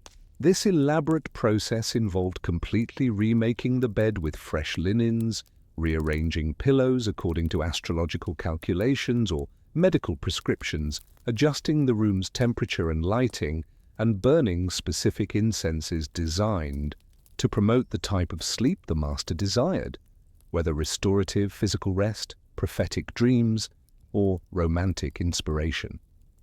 The social dimensions of Roman sleeping culture revealed attitudes toward rest and leisure that fundamentally differed from both Egyptian and medieval approaches. Sleep was not viewed as a necessary evil or spiritual discipline, but as one of life's greatest pleasures that deserved the same attention and resources devoted to dining, entertainment, or artistic appreciation. The ability to sleep luxuriously was considered a mark of civilized refinement, and wealthy Romans competed with each other to create ever more elaborate and comfortable sleeping arrangements. The medical theories underlying Roman sleeping practices drew from Greek sources but emphasized pleasure and comfort rather than spiritual purification or humoral balance. Roman physicians prescribed specific sleeping positions, mattress configurations, and environmental conditions for various ailments, but their recommendations focused on optimizing physical comfort and sensual pleasure rather than enduring hardship for spiritual benefit. Insomnia was treated with luxurious interventions, softer bedding, more pleasant surroundings, and enhanced comfort, rather than the disciplinary approaches favored by other cultures. The integration of sexual activity into Roman sleeping arrangements created bedroom environments designed to enhance pleasure and intimacy in ways that would have scandalized both Egyptian priests and medieval Christians. The lectus genialis, or marriage bed, was specifically designed for romantic encounters, featuring adjustable configurations, specialized cushions, and atmospheric lighting that could transform the sleeping chamber into a temple of sensual pleasure. These beds often incorporated mechanical devices that allowed for various positioning options, demonstrating a level of sexual sophistication that would not reappear in European culture for centuries. Yet beneath this apparent hedonism lay sophisticated understanding of human psychology and physiology that recognized the connection between environmental beauty, physical comfort, and mental well-being. Roman sleeping arrangements were designed to create psychological states that promoted not just physical rest, but emotional restoration and spiritual renewal. The beautiful surroundings, luxurious materials, and sensual pleasures were not mere indulgences, but therapeutic interventions designed to heal the stresses and anxieties that accumulated during waking hours. The seasonal adaptations of Romany sleeping arrangements demonstrated remarkable flexibility and attention to the body's changing needs throughout the year. Summer configurations might feature lighter bedding, increased ventilation, and cooling elements like marble surfaces or water features. Winter arrangements incorporated heavier covers, closed ventilation, and heated elements that maintained optimal body temperature. Spring and autumn transitions involved gradual adjustments that allowed the body to adapt naturally to changing environmental conditions. The preservation of Roman sleeping culture in the archaeological record provides unprecedented insight into ancient attitudes toward rest and comfort that challenges many assumptions about pre-modern life. The elaborate bedroom furnishings discovered at Pompeii and Herculaneum reveal that wealthy Romans achieved levels of comfort and luxury that would satisfy modern standards, suggesting that the pursuit of perfect sleep has been a consistent human obsession across cultures and centuries. But as Marcus settled into his silk-covered mattress, surrounded by the beautiful frescoes and glittering ceiling of his cubiculum, waited upon by attentive slaves and cushioned by pillows filled with exotic materials from across the empire, a troubling question emerges from this magnificent excess. If the Romans could achieve such extraordinary comfort through wealth and technology, what prevented them from creating sleeping arrangements that satisfied every human need? What essential element was missing from even their most elaborate bedrooms that would ultimately contribute to the empire's decline and the loss of these sophisticated sleeping technologies for over a millennium? The answer lies not in any failure of Roman engineering or artistry, but in the fundamental contradiction between individual luxury and social sustainability that would echo through subsequent civilizations. Marcus's perfect bedroom was built upon the labor of countless slaves whose own sleeping arrangements consisted of straw mats on stone floors, creating a system of comfort that depended on the systematic denial of rest to those who made it possible. This contradiction would prove more unstable than even the most sophisticated bed frame, threatening the very foundations upon which Roman sleeping luxury was constructed. The morning sun filtered through the translucent alabaster windows of Gaius Cornelius Maximus's villa in Baiae, the most fashionable resort town of the Roman Empire, where the wealthy came to escape the heat of summer and indulge in pleasures that would have shocked their ancestors.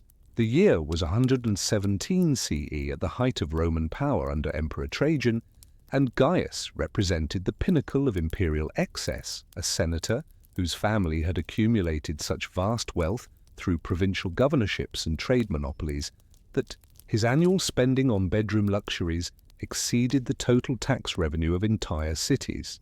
Gaius awoke not to the harsh demands of labor or the rigid schedules of religious observance, but to the gentle ministrations of his personal sleep attendant, a Greek slave named Morpheus, whose sole responsibility was to monitor his master's sleep patterns and ensure optimal rest quality. Morpheus had been trained in the philosophical schools of Athens, where sleep was studied as both a physiological process and a pathway to divine wisdom, making him uniquely qualified to oversee the elaborate rituals that governed Roman elite. Sleeping culture. The villa's sleeping arrangements extended far beyond individual bedrooms to encompass an entire wing dedicated to different types of rest and repose. The summer dormitorium featured beds positioned to catch sea breezes and decorated with cooling motifs of water and marine life. The winter cubiculum incorporated hypercaust heating and warm-tone decorations designed to create psychological comfort during cold months. Most remarkably, the villa included a specialized dream chamber, a room designed according to the principles of ancient Greek omniromancy, where Gaius could seek prophetic visions and divine guidance through controlled sleeping experiences. The construction of this dream chamber represented the intersection of Roman engineering prowess with mystical traditions inherited from conquered peoples across the Mediterranean.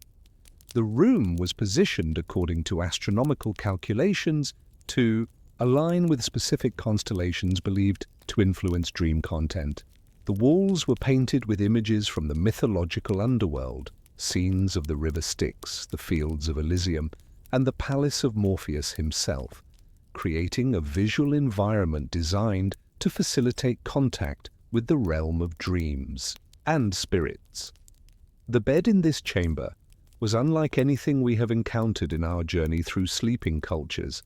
Carved from a single piece of black marble, quarried in Egypt and inlaid with silver representations of the zodiac, it incorporated mechanical devices that could rock gently to mimic the motion of ocean waves or vibrate subtly to stimulate different phases of sleep.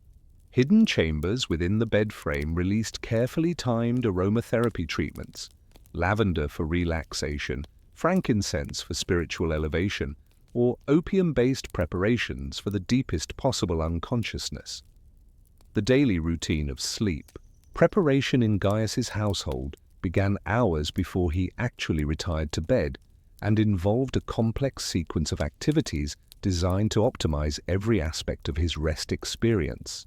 The process started with the evening bath, conducted in specially heated pools using water infused with herbs and minerals selected according to his physical condition and desired sleep outcomes.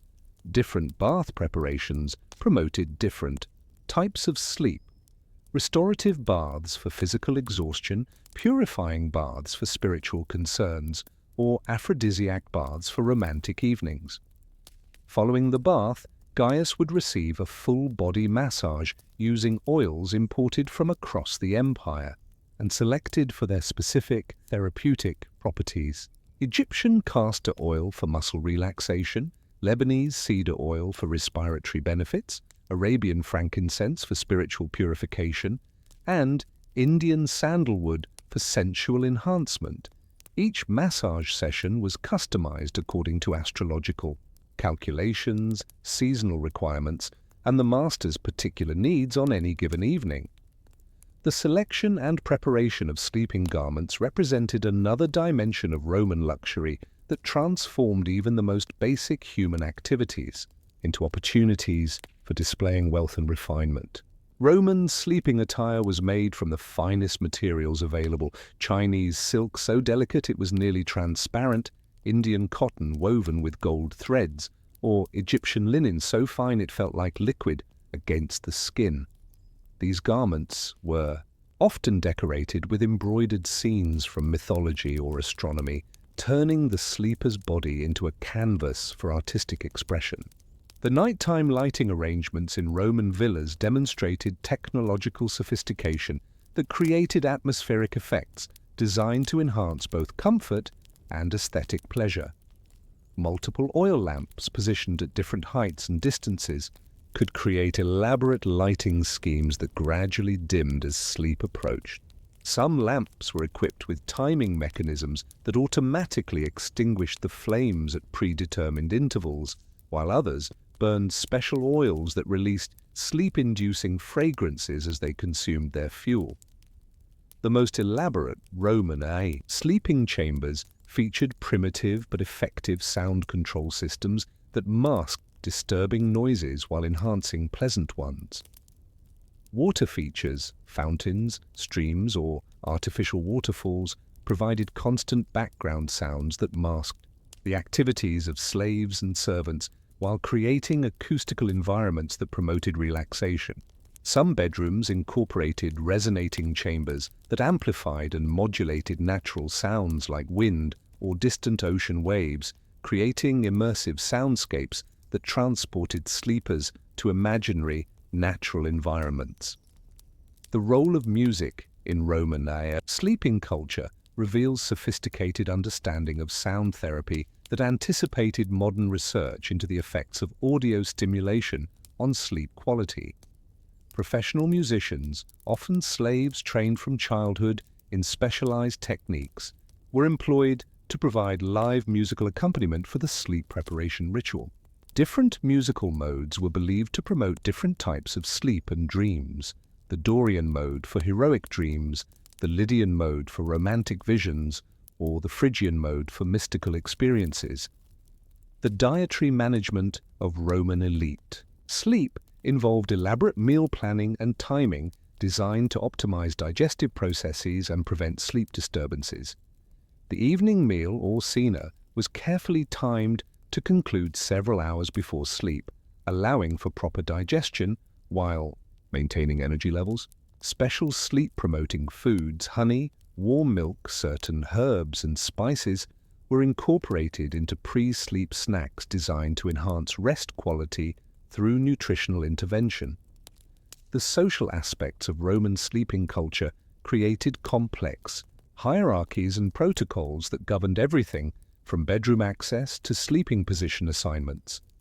Wealthy Romans often maintained multiple beds in their sleeping chambers, allowing for different sleeping arrangements based on social circumstances, health requirements, or personal preferences. The master's bed was always the largest and most elaborate, but guest beds, spouse beds, and even children's beds followed sophisticated design principles that reflected family relationships and social obligations. The management of sexual activities within Roman sleeping arrangements reveals attitudes toward intimacy and pleasure that fundamentally differed from both Egyptian spiritual discipline and medieval moral restraint. Roman bedrooms were explicitly designed to enhance sexual pleasure, with specialized furniture, atmospheric lighting, and even mechanical aids that transformed intimate encounters into elaborate theatrical performances. The integration of sexuality into sleeping culture reflected broader Roman attitudes that viewed physical pleasure as a legitimate and important component of human well-being. The seasonal variations in Roman sleeping arrangements demonstrated remarkable adaptability and attention to environmental factors that modern climate control systems attempt to replicate. Summer sleeping configurations might include beds positioned near open windows or courtyards, with lightweight bedding and cooling elements like marble surfaces or water features. Winter arrangements incorporated closed spaces, heavy bedding, and heating systems that maintained optimal temperatures throughout the long, dark months. The medical applications of Roman sleeping technology incorporated therapeutic interventions that treated sleep as both a healing process and a diagnostic tool. Roman physicians prescribed specific sleeping positions, bedding materials, and environmental conditions for various ailments, viewing the bedroom as a medical treatment facility rather than merely a place of rest.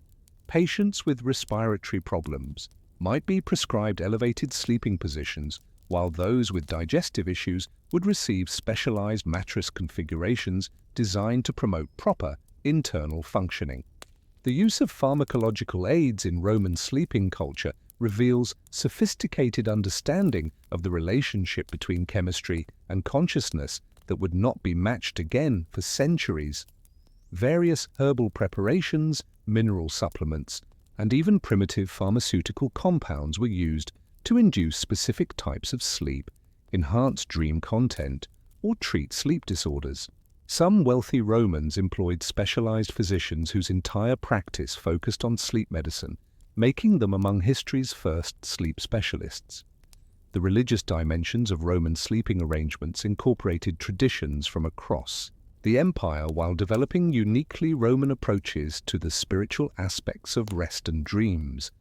Household shrines in bedrooms honored gods associated with sleep and dreams, Morpheus, Hypnos, and Somnus, while also incorporating deities from conquered territories who were believed to offer protection during the vulnerable hours of unconsciousness. These religious practices transformed individual bedrooms into sacred spaces where divine communication was actively sought and cultivated.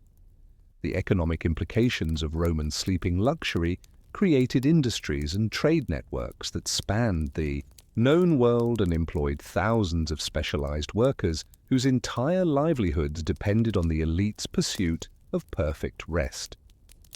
Silk merchants traveled the dangerous routes to China, seeking the finest materials for Roman bedding. Skilled craftsmen in workshops throughout the empire dedicated their lives to creating furniture, textiles, and accessories for wealthy bedrooms. Slave traders specialized in finding and training domestic servants with the specific skills required for bedroom service. Yet beneath the magnificent excess of Roman sleeping culture lay fundamental contradictions that would ultimately prove unsustainable. The enormous resources required to maintain these elaborate sleeping arrangements created economic pressures that demanded constant expansion of the empire's territorial and human resources. The concentration of luxury among a small elite class created social tensions that threatened the political stability necessary for maintaining such complex systems of comfort and pleasure. The dependency on slave labor for even the most basic aspects of daily comfort created vulnerabilities that wealthy Romans preferred not to acknowledge. Every aspect of their luxurious sleep experience, from bed construction to nightly service, depended on the systematic exploitation of human beings whose own sleeping arrangements consisted of straw mats on stone floors. This fundamental inequality created internal contradictions that made the entire system inherently unstable. The psychological effects of extreme luxury on the Roman elite reveal patterns that continue to resonate in modern discussions of wealth, comfort, and human satisfaction. Despite achieving levels of physical comfort that would satisfy almost any conceivable human need, wealthy Romans frequently complained of insomnia, anxiety, and dissatisfaction with their sleep quality. The endless pursuit of greater comfort seemed to create expectations that no amount of luxury could fulfill, suggesting that the relationship between physical ease and genuine rest may be more complex than simple resource allocation. The decline of Roman sleeping culture began gradually during the 3rd century CE and accelerated with the empire's political and economic troubles. As trade networks collapsed and slave systems became unsustainable, the elaborate infrastructure that supported elite sleeping arrangements gradually disappeared. The specialized knowledge required to maintain these systems was lost as craftsmen died and training systems collapsed, leaving later generations unable to replicate the achievements of their ancestors.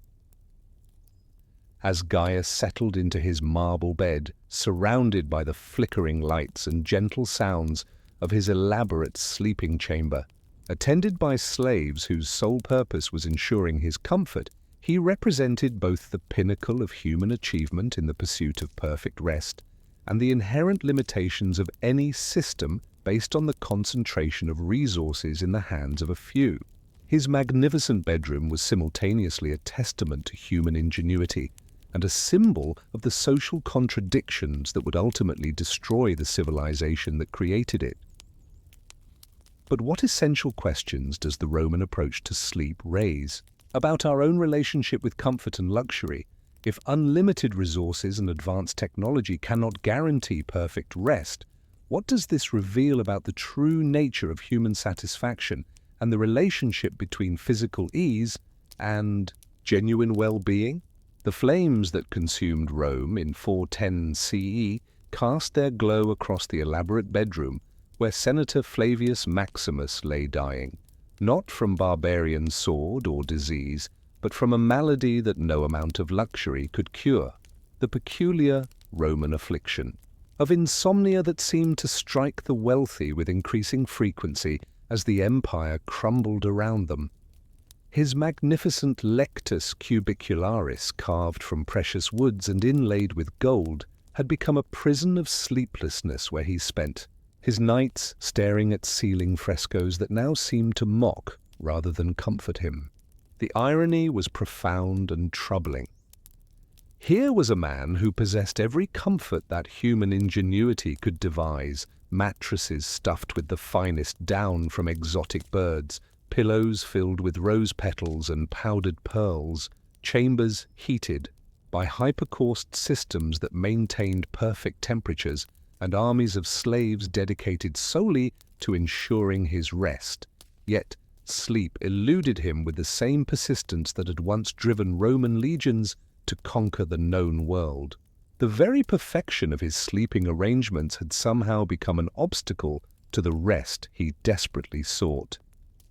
This paradox of Roman sleeping culture, the inverse relationship between luxury and satisfaction, had been building for generations, as the empire's elite pushed the boundaries of comfort ever further into realms of almost surreal excess. Flavius's father had owned beds for different seasons, different moods, and different social occasions. Flavius himself had expanded this collection to include beds for specific astrological conditions, particular health concerns, and even different phases of the moon.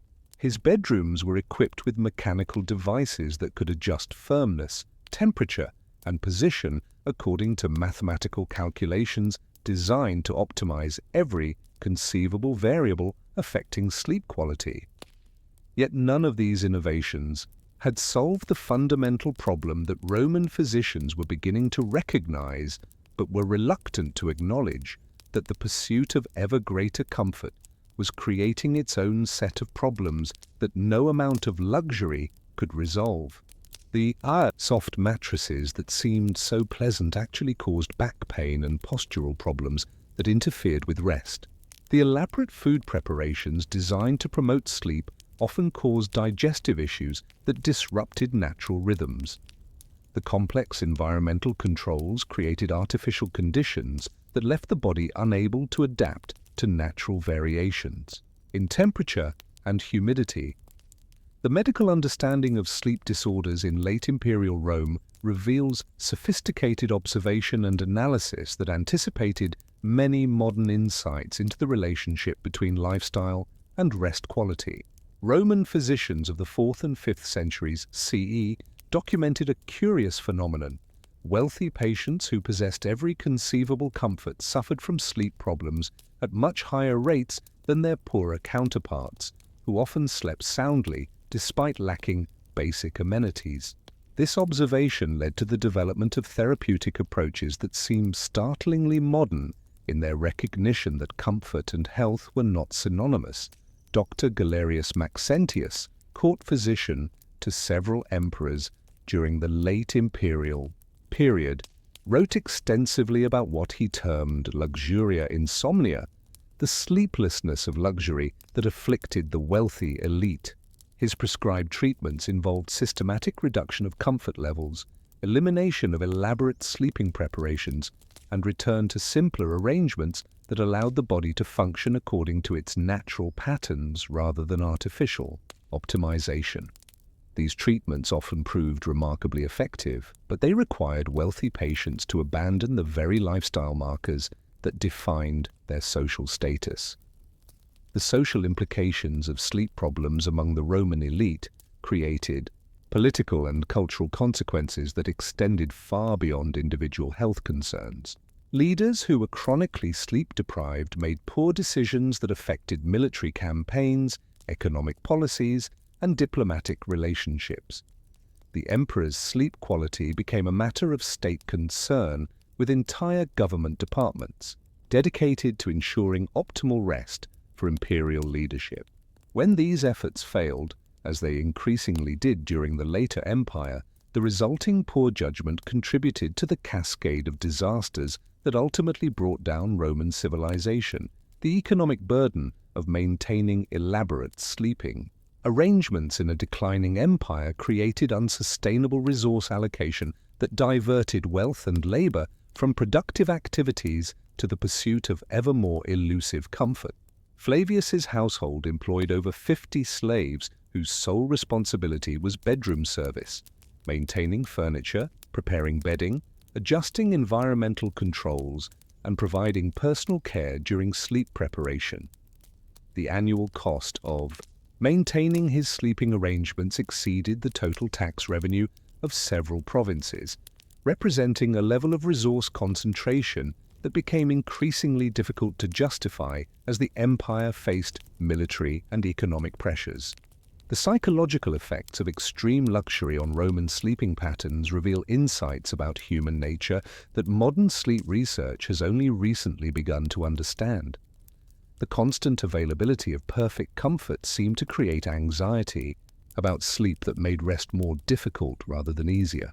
Wealthy Romans developed elaborate rituals and obsessive behaviors around bedtime that transformed what should have been natural processes into sources of stress and worry. The fear of not achieving perfect sleep became self-fulfilling prophecies that created the very insomnia they sought to prevent.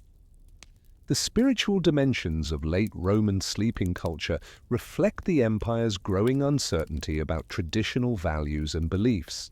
As political and military disasters mounted, many wealthy Romans turned to mystical and religious practices that promised better sleep through divine intervention rather than material comfort. Mystery cults, Eastern religions, and even early Christianity gained adherents among the elite who had discovered that their elaborate bedrooms could not provide the peace of mind necessary for genuine rest. The transformation of Roman sleeping culture during the empire's decline reveals how quickly sophisticated technologies and practices can disappear when the social and economic systems that support them collapse. The specialized knowledge required to maintain hypercaust heating systems was lost within a generation as craftsmen died and training systems collapsed. The trade networks that supplied exotic materials for bedding disintegrated as political instability made long-distance commerce impossible. The elaborate furniture and artistic decorations that had taken generations to accumulate were destroyed, sold, or abandoned as wealthy families fled barbarian invasions. The contrast between late Roman sleeping arrangements and those of the barbarian. Peoples who conquered the empire provide striking evidence of how different cultures can achieve similar results through completely different approaches. While Roman nobles tossed sleeplessly on their silk-covered beds, barbarian warriors slept soundly on animal skins beside campfires, rising refreshed and ready for battle. The simplicity that Romans had abandoned in their pursuit of luxury turned out to provide better rest than the most elaborate comfort technologies that human ingenuity could devise. The preservation of Roman sleeping technology in the archaeological record allows us to study the physical remains of this failed experiment in comfort optimization. The elaborate bedrooms discovered at Pompeii and other sites represent frozen moments in the Roman pursuit of perfect sleep, but they also serve as monuments to the limitations of purely material approaches to human well-being.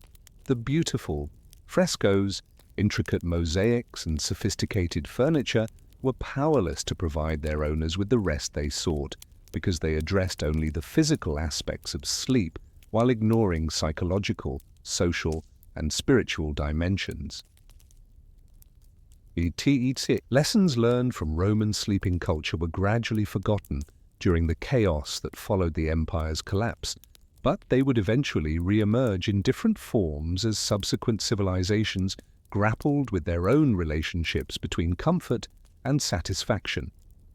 Medieval Europeans, reacting against Roman excess, would swing toward the opposite extreme of embracing discomfort as a virtue. Later cultures would repeat the Roman experiment with different technologies and materials, but often with similar results: the discovery that comfort and rest are not identical, and that the pursuit of one can sometimes interfere with the achievement of the other. The individual tragedy of Flavius Maximus lying sleepless in his perfect bedroom while barbarians prepared to sack the Eternal City represents the broader failure of Roman civilization to understand that human satisfaction cannot be achieved through material accumulation alone. His magnificent sleeping arrangements, which had cost more than most people could earn in several lifetimes, had become obstacles to the very rest they were designed to provide. The pursuit of comfort had become an end in itself, divorced from any understanding of what actually promotes human well-being. As dawn broke over the smoking ruins of Rome, ending Flavius's final sleepless night and the era of imperial luxury that had produced his magnificent bedroom, the stage was set for entirely different approaches to human rest and comfort. The barbarian kingdoms that would dominate Europe for the next 1,000 years would reject Roman materialism in favor of simpler approaches that emphasize spiritual discipline over physical ease. But they would also lose much of the technological sophistication that had made Roman comfort possible, setting up new tensions between simplicity and sophistication that would shape European sleeping culture for centuries to come. The ultimate question raised by the Roman experiment in perfect sleep is whether human beings are capable of handling unlimited comfort without it becoming a source of dissatisfaction rather than fulfillment. If the wealthiest and most powerful people in the ancient world could not find rest despite possessing every conceivable luxury, what does this reveal about the relationship between material conditions and human happiness?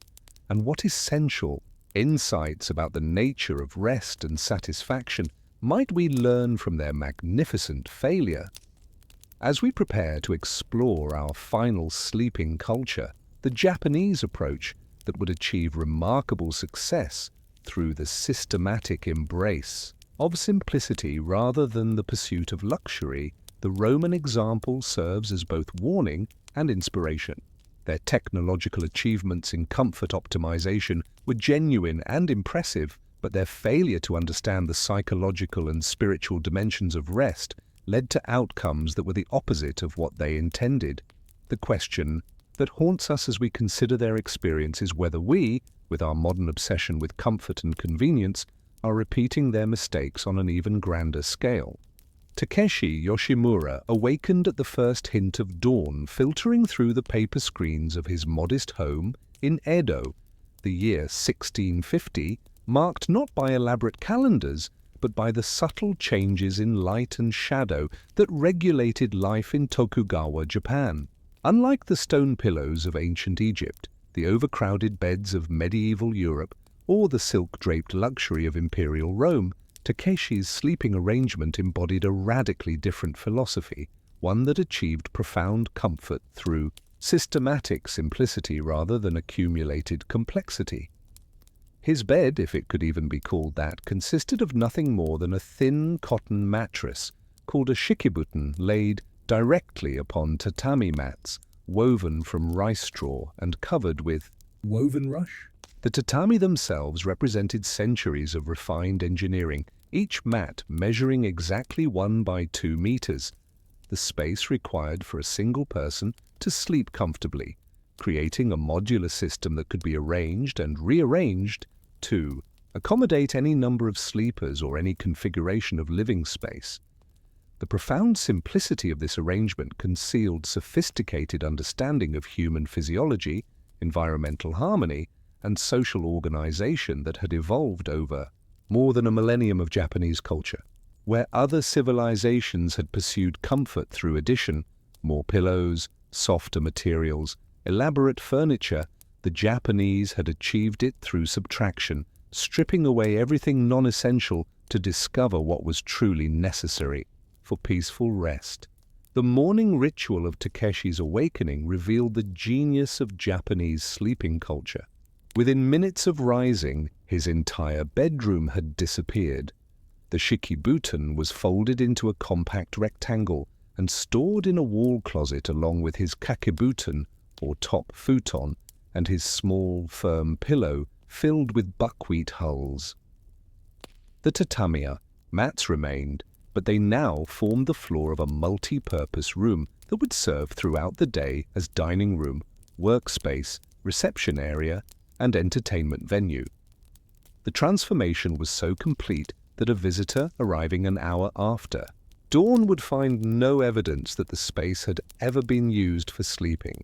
This daily metamorphosis embodied fundamental principles of Japanese design philosophy that extended far beyond sleeping arrangements to encompass entire approaches to living, thinking, and being in the world. The concept of the pregnant, emptiness that gives meaning to space, guided every aspect of Japanese interior design, creating environments that felt spacious and serene despite their small physical dimensions. By eliminating permanent furniture and fixed sleeping arrangements, Japanese homes achieved a flexibility and adaptability that allowed families to maximize the utility of limited space while maintaining the aesthetic harmony that was central to Japanese cultural values. The technical construction of tatami mats represented one of humanity's most successful examples of sustainable technology, creating durable, comfortable, and environmentally harmonious sleeping surfaces using only locally available organic materials. The process began with rice straw, a waste product from grain cultivation, which was woven into dense, firm cores that provided excellent support for sleeping bodies while allowing for natural air circulation. The cores were then covered with woven igusa rush, a marsh grass that was harvested annually and processed through elaborate techniques that created surfaces smooth enough for direct skin contact, yet durable enough to last for decades. The dimensions of tatami mats were not arbitrary, but based on careful observation of human proportions and spatial needs. A single mat measured exactly 1 ken by half a ken, approximately 6 feet by 3 feet, providing space for one adult to sleep comfortably while leaving room for bedding, storage, and movement. Room sizes were always measured in tatami units, creating a modular architecture that could accommodate any number of sleepers or any combination of activities.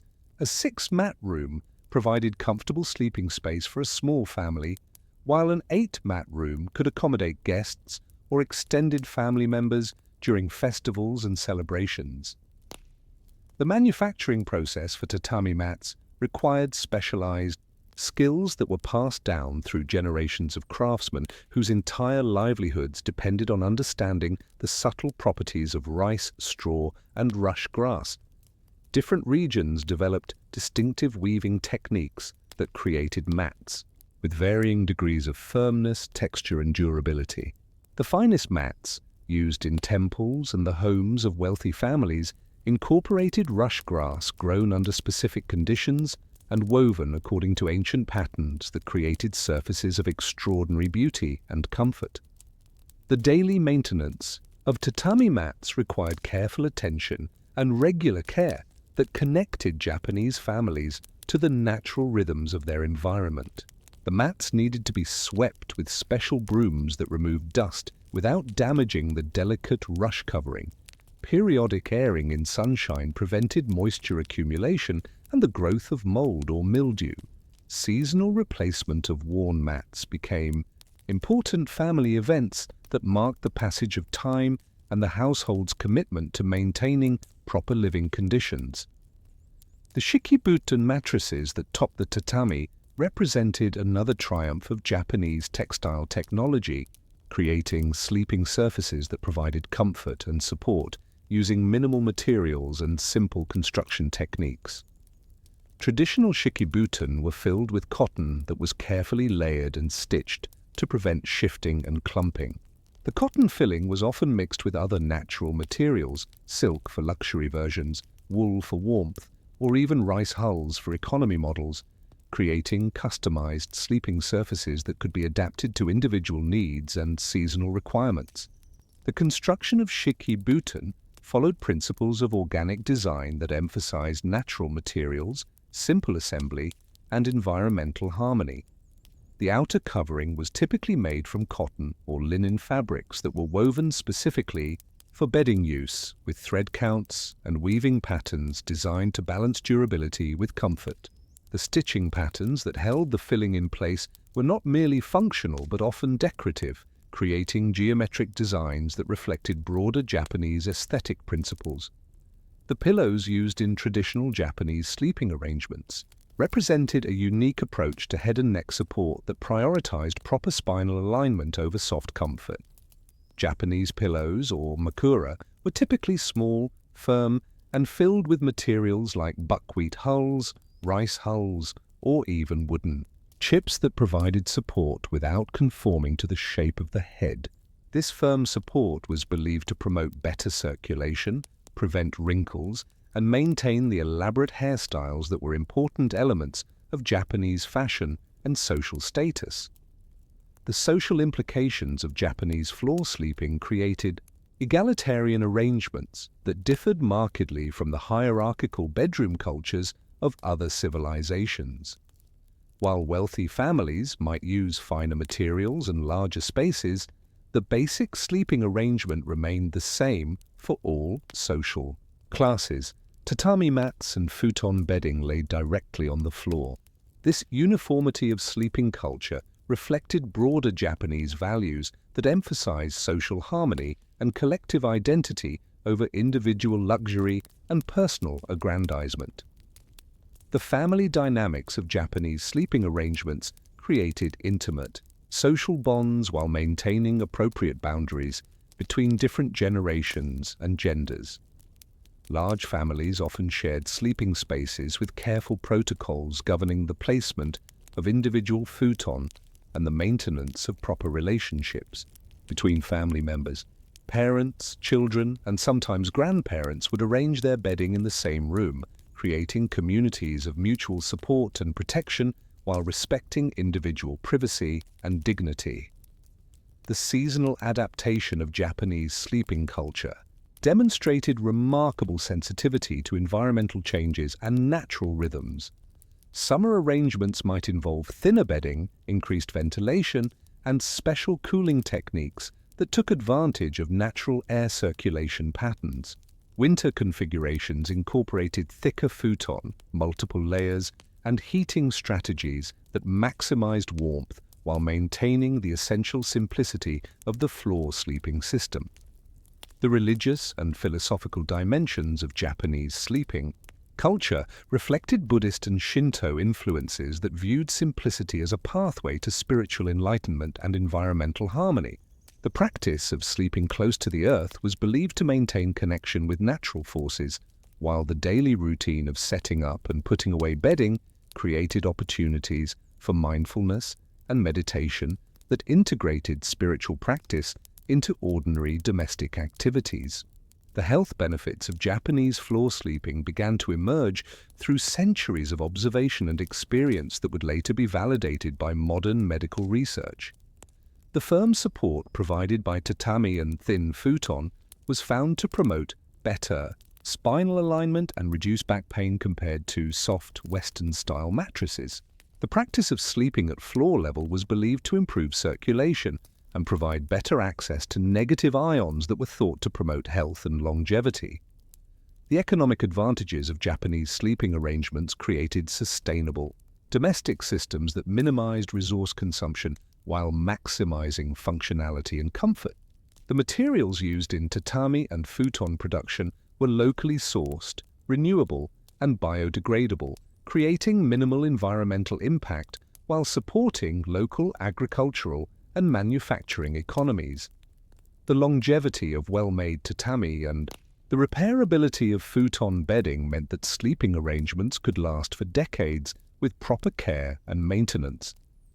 Yet as Takeshi completed his morning routine and transformed his bedroom into a day room, preparing for another day of life in accordance with principles that had guided Japanese culture for centuries, troubling questions began to emerge about the sustainability of these traditional practices in a rapidly changing world.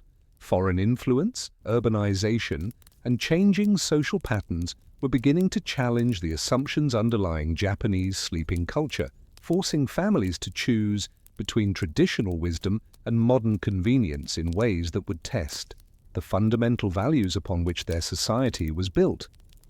The success of Japanese sleeping arrangements in achieving comfort through simplicity rather than complexity posed challenging questions for other cultures that had pursued comfort through accumulation and elaboration. If the Japanese could achieve peaceful rest using nothing more than straw mats and cotton bedding, what did this reveal about the relationship between material complexity and human satisfaction? And what essential insights about sustainability, community, and harmony with natural environment might other cultures learn from the Japanese approach to sleep and rest? Master Hayashi Ichiro, the renowned tea ceremony instructor whose family had served the imperial court for 7 generations, knelt beside his morning futon in the pre-dawn darkness of Kyoto, the ancient capital where Japanese aesthetic principles had been refined to their most exquisite expressions.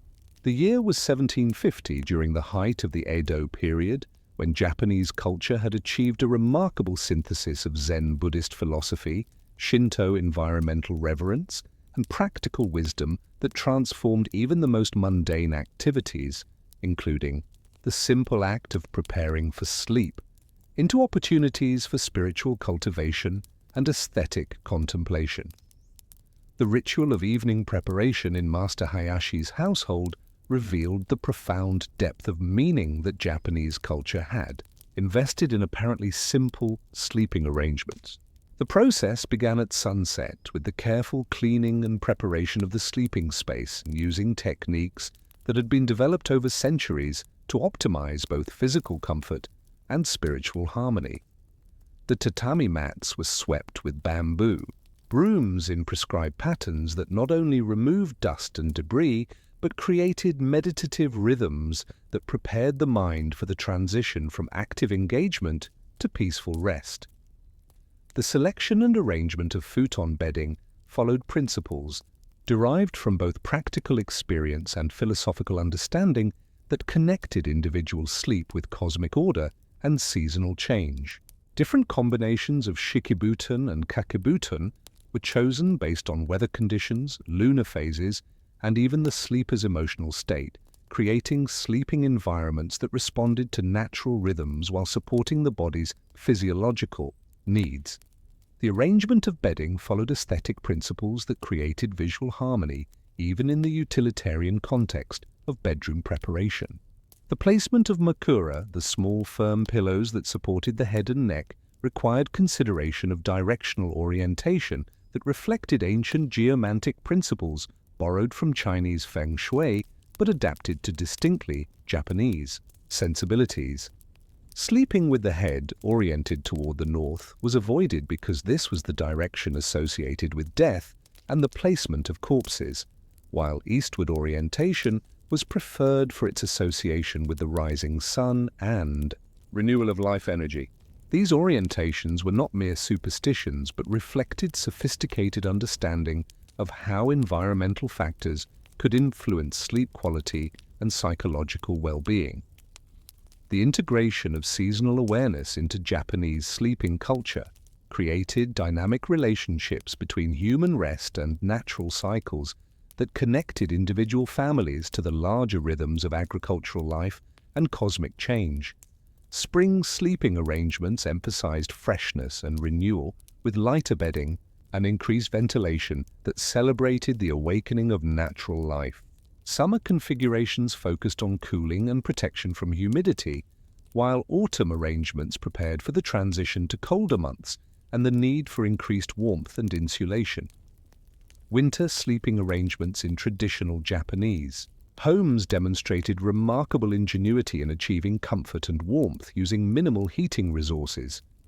The practice of yudanpo, using ceramic or metal containers filled with hot water as bed warmers, allowed families to preheat their futon without requiring continuous heating of entire rooms. These warming devices were often works of art in themselves, decorated with seasonal motifs and designed to provide gradual, sustained heat that would last throughout the coldest nights. The communal aspects of Japanese sleeping arrangements created opportunities for family bonding and intergenerational knowledge transfer that strengthened social cohesion while respecting individual privacy and dignity. Extended families often shared large rooms during winter months, arranging their individual futon in patterns that maximized shared warmth while maintaining appropriate social boundaries. These arrangements required sophisticated social protocols that governed everything from snoring etiquette to the proper handling of midnight disturbances.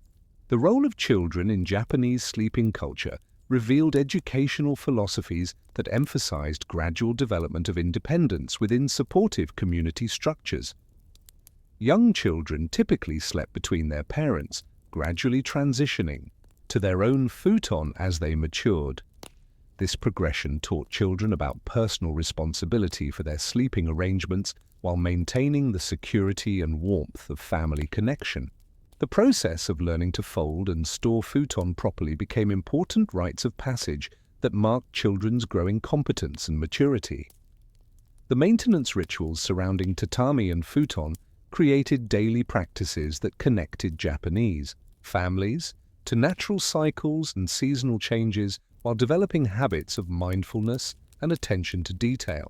The morning airing of futon became a neighborhood spectacle as households throughout Japan simultaneously hung their bedding to absorb sunshine and fresh air. This collective activity created visual rhythms that marked the passage of time and weather while fostering community connections and shared aesthetic experiences. The specialized tools and techniques used in Japanese bedding maintenance revealed sophisticated understanding of textile preservation and hygiene that achieved cleanliness and durability using only natural materials and methods.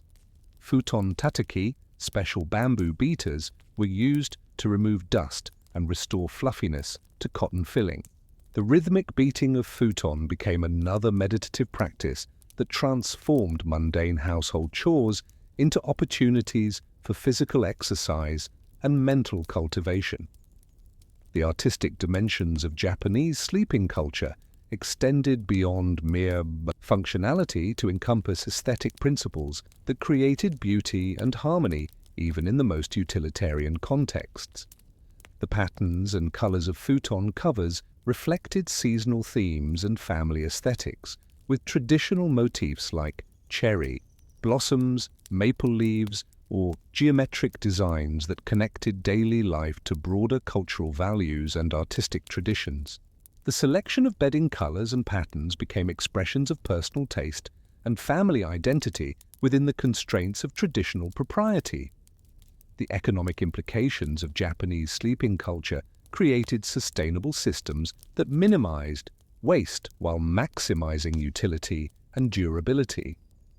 The materials used in tatami and futon production were almost entirely renewable and biodegradable, creating minimal environmental impact while supporting local agricultural and manufacturing economies. The longevity of well-maintained tatami and the repairability of futon meant that sleeping arrangements could last for generations with proper care, creating family heirlooms that carried emotional and practical value across multiple generations.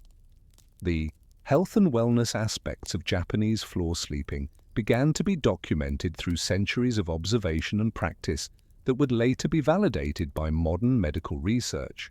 The firm support provided by tatami and relatively thin futon promoted better spinal alignment and reduced back problems compared to the soft mattresses that were becoming popular in Western countries. The practice of sleeping at floor level was believed to improve circulation and provide better connection to earth energy that promoted physical and spiritual well-being. The psychological benefits of the daily setup and storage routine created structured transitions between different phases of daily life that helped regulate circadian rhythms and promote better sleep quality. The physical activity involved in laying out and putting away bedding provided gentle exercise that prepared the body for rest, while the ritualistic aspects of the routine created psychological cues that signaled the transition from active engagement to peaceful repose. The social psychology of shared sleeping spaces in Japanese culture created forms of intimacy and mutual support that strengthened family bonds while developing skills in conflict resolution and cooperative living. The necessity of coordinating bedtime routines and sleep schedules taught family members to be considerate of others' needs, while the close physical proximity during vulnerable sleeping hours created trust and emotional security that extended into waking relationships. The integration of meditation and mindfulness practices into Japanese sleeping routines created opportunities for spiritual development that transformed rest from mere physical necessity into pathway for personal growth and enlightenment.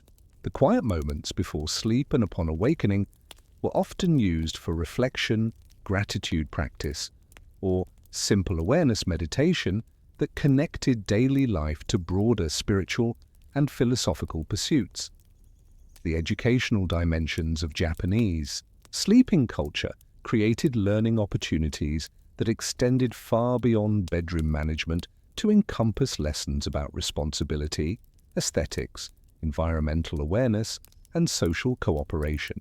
Children learned to read weather patterns and seasonal changes through their participation in bedding selection and care, developing observational skills and environmental sensitivity that would serve them throughout their lives. The technological innovation within traditional Japanese sleeping systems demonstrated how sophisticated solutions could emerge from simple materials and tools when guided by clear principles and careful observation. The development of different tatami weaving techniques for different climates and uses showed how traditional technologies could adapt and evolve while maintaining essential characteristics and cultural values. Yet as Master Hayashi completed his evening preparations and settled onto his perfectly arranged futon, listening to the sounds of his household preparing for sleep according to routines that had been followed for centuries, he was already aware of changes occurring in the world beyond Japan that would soon challenge the assumptions underlying traditional sleeping culture. Foreign ships had begun appearing in Japanese harbors with increasing frequency, bringing with them new ideas about comfort, privacy, and appropriate sleeping arrangements that would force Japanese society to reconsider practices that had seemed unchanging and eternal. The success of Japanese sleeping culture in creating comfort, health, and spiritual satisfaction through simplicity and harmony with natural rhythms, posed challenging questions about the relationship between material complexity and human well-being.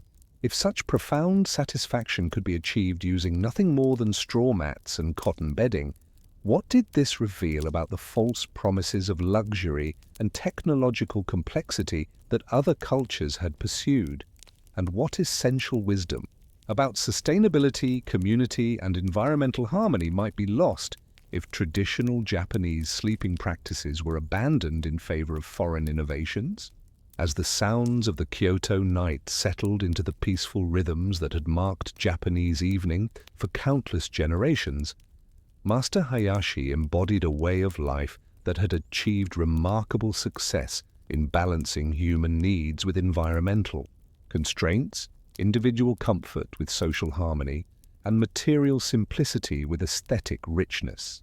But the world was changing rapidly, and the question that would soon confront not just Master Hayashi, but all of Japanese society was whether these traditional wisdoms could survive the pressures of modernization and foreign influence that were already beginning to transform the ancient capital. Tanaka Hiroshi stood at the window of his Tokyo apartment on a spring morning in 1958, watching his elderly neighbor across the courtyard complete the daily ritual of airing her futon in the sunshine, a sight that was becoming increasingly rare in the rapidly modernizing city, where Western-style beds were displacing traditional floor sleeping at an unprecedented pace. The economic miracle of post-war Japan had brought prosperity and international influence, but it had also created profound tensions between traditional wisdom and modern convenience that were nowhere more visible than in the nation's bedrooms. Hiroshi himself embodied these contradictions.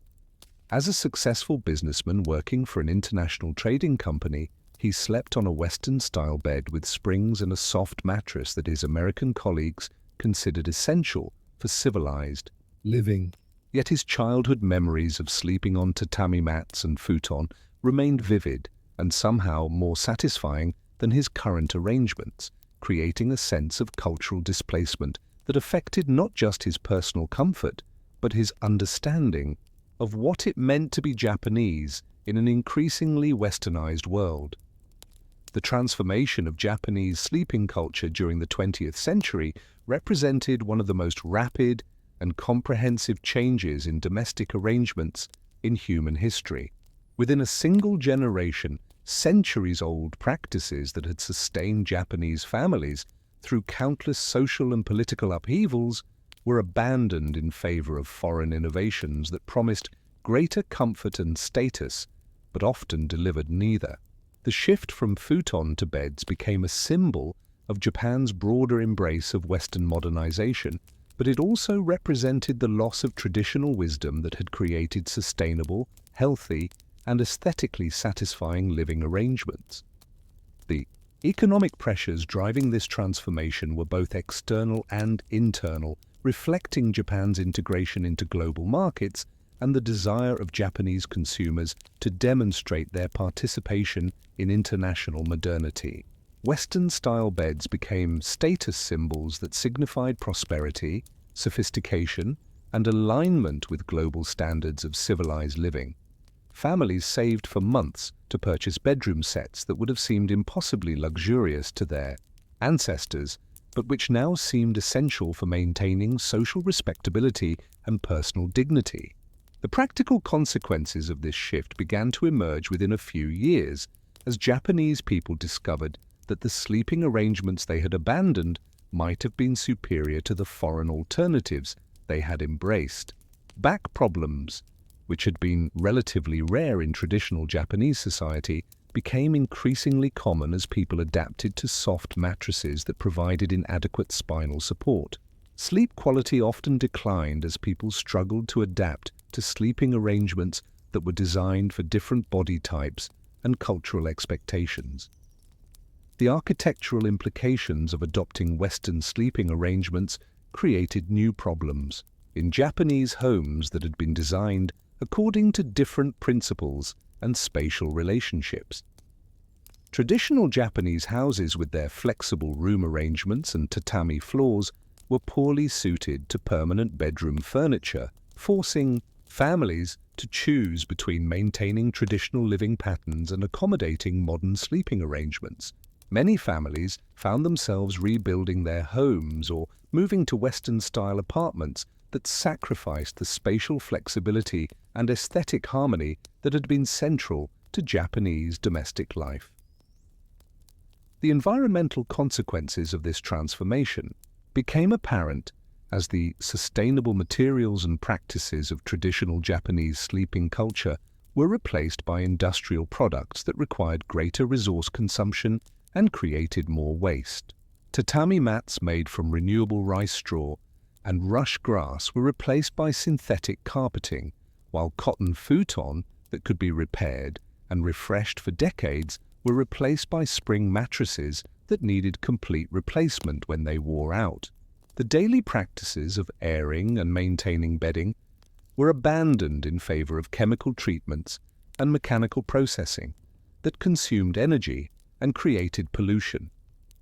The social implications of individual bedrooms and private sleeping arrangements disrupted family relationships and communication patterns that had been central to Japanese culture for centuries.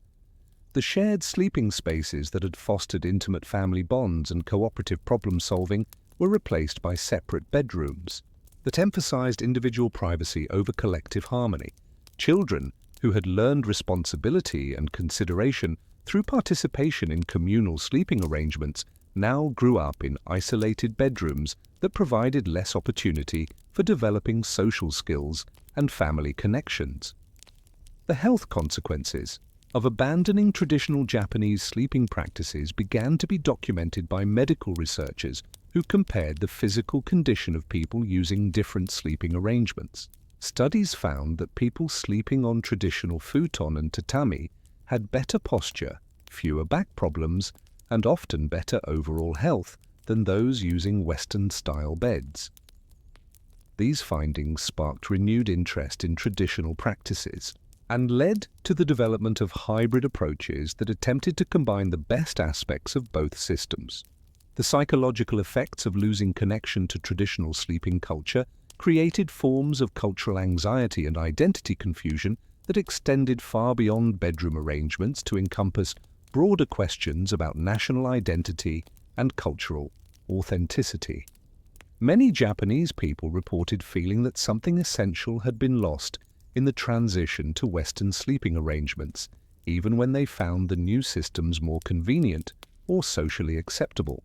This sense of loss contributed to broader concerns about cultural preservation and the pace of social change in post-war Japan. The efforts to preserve and revive traditional Japanese sleeping culture created new forms of cultural expression and commercial innovation that attempted to maintain traditional wisdom while adapting to modern circumstances.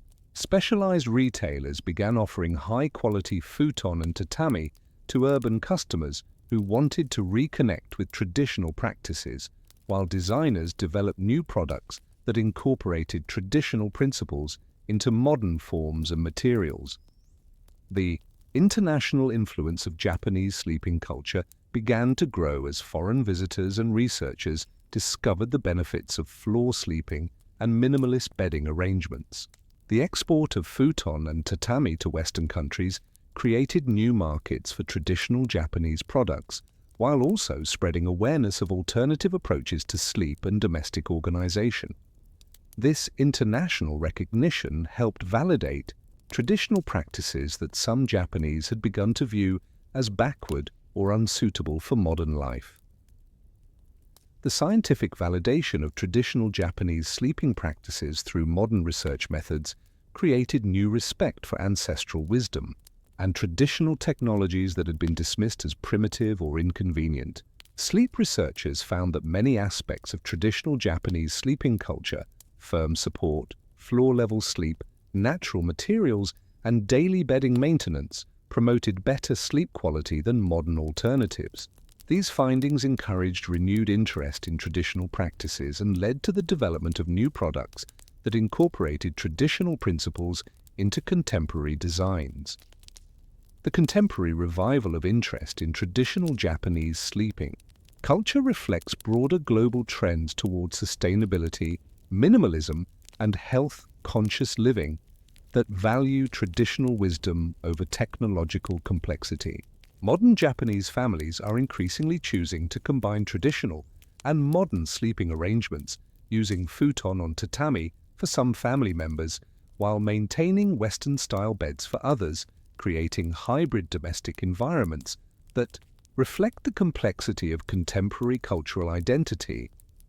The lessons learned from Japan's experience with changing sleeping culture provide important insights for other societies grappling with questions about tradition, modernization, and cultural authenticity. The rapid transformation of Japanese sleeping practices demonstrates how quickly traditional wisdom can be lost, but also how cultural practices can be revived and adapted when their value is recognized and appreciated. As Hiroshi watched his elderly neighbor complete her morning ritual of futon care, he realized that he was witnessing not just a quaint survival of traditional practice, but a demonstration of principles that might be more relevant to contemporary life than the modern arrangements he had embraced. The simplicity, sustainability, and health benefits of traditional Japanese sleeping culture offered solutions to problems that modern society was just beginning to recognize and understand. The question that confronted Hiroshi and that continues to challenge contemporary society is whether it is possible to reclaim traditional wisdom without rejecting the genuine benefits of modern innovation. Can the principles that made traditional Japanese sleeping culture successful, simplicity, sustainability, harmony with natural rhythms, and integration of physical and spiritual well-being, be applied to contemporary circumstances without requiring complete rejection of modern conveniences and technologies? The Japanese experience with sleeping culture transformation offers both warnings and opportunities for societies struggling to balance tradition with progress, sustainability with convenience, and individual comfort with collective well-being. The wisdom embedded in centuries of Japanese sleeping practice represents a valuable resource for addressing contemporary challenges related to health, environmental sustainability, and social cohesion, but only if we can learn to recognize and appreciate the sophisticated knowledge that underlies apparently simple traditional practices. As the morning sun climbed higher over Tokyo, casting its light on a city where ancient wisdom and modern innovation continued their complex dance of mutual influence and adaptation, the story of Japanese sleeping culture remained unfinished, a living laboratory for exploring fundamental questions about human comfort, cultural authenticity, and the relationship between individual well-being and collective wisdom that would continue to evolve with each new generation of seekers pursuing the perfect balance between tradition and innovation in their quest for peaceful rest. As you settle into your modern bed tonight, surrounded by the climate-controlled comfort and soft pillows that we consider essential to civilized life, perhaps you might pause to consider the extraordinary journey we have taken through humanity's long and strange relationship with sleep. From the stone headrests of ancient Egypt to the silk-draped luxury of imperial Rome, from the communal hardships of medieval European box beds to the elegant simplicity of Japanese tatami and futon, each culture's approach to rest reveals profound truths about human nature, social values, and the eternal tension between comfort and meaning. The ancient Egyptians, with their granite pillows and elaborate headrest rituals, understood something that we have largely forgotten, that sleep is not merely a physical necessity but a spiritual journey that connects us to cosmic forces and divine protection. Their willingness to embrace apparent discomfort in pursuit of spiritual alignment and cosmic harmony suggests that our modern obsession with physical ease might actually be impoverishing our rest experience rather than enhancing it. The medieval Europeans, crammed into their upright sleeping boxes and sharing beds with extended families and strangers, achieved forms of social bonding and mutual support that our individualistic sleeping arrangements cannot replicate. Their segmented sleep patterns and communal bedroom culture created rhythms of rest and community that may have been more psychologically satisfying than our isolated pursuit of perfect personal comfort. The Romans, with their multiple specialized beds and armies of bedroom slaves, demonstrated that unlimited resources and advanced technology cannot guarantee peaceful sleep. Their magnificent failure to achieve satisfaction through luxury offers sobering lessons about the relationship between material accumulation and human happiness that remain relevant to our contemporary circumstances. The Japanese, through their systematic embrace of simplicity and harmony with natural rhythms, achieved remarkable success in creating sustainable, healthy, and aesthetically satisfying sleeping arrangements that required minimal resources while maximizing well-being. Their approach suggests that the path to perfect rest might lie not in adding more comfort, but in subtracting everything that is not essential. Each of these cultures discovered different aspects of the truth about human rest, but none achieved the perfect balance that would satisfy all human needs for comfort, health, community, sustainability, and meaning. Their successes and failures offer valuable insights for our own ongoing quest to create sleeping arrangements that serve not just our physical needs, but our psychological, social, and spiritual requirements as well.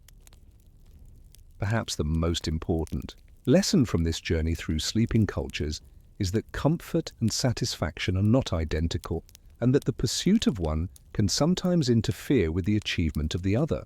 The Egyptians found meaning in hardship, the medievals discovered community in shared discomfort, the Romans learned that luxury can become its own form of suffering, and the Japanese demonstrated that simplicity can provide richness that complexity cannot match. As you close your eyes tonight, cradled by your soft pillows and surrounded by the technological marvels that regulate your bedroom environment, you might wonder whether we have truly progressed beyond our ancestors or simply traded different forms of comfort and discomfort. The stone pillows of the pharaohs, the crowded beds of medieval castles, the silk-covered excess of Roman villas, and the tatami mats of Japanese homes all represented attempts to solve the same fundamental challenge that we continue to face: how to achieve the perfect balance between physical ease and spiritual satisfaction, individual comfort and social connection, immediate pleasure and long-term well-being. The eternal quest for perfect rest continues in our own time as we grapple with questions about sustainability, technology, community, and meaning that our ancestors would recognize even if they might not understand our particular solutions. Perhaps the wisdom we need lies not in choosing between the approaches of different cultures, but in learning to integrate their insights into new forms of sleeping culture that honor both tradition and innovation, individual needs and collective well-being, comfort and meaning. Sleep well and dream of the perfect pillow that remains eternally just beyond our reach, whether it be made of stone, silk, straw, or something we have yet to imagine.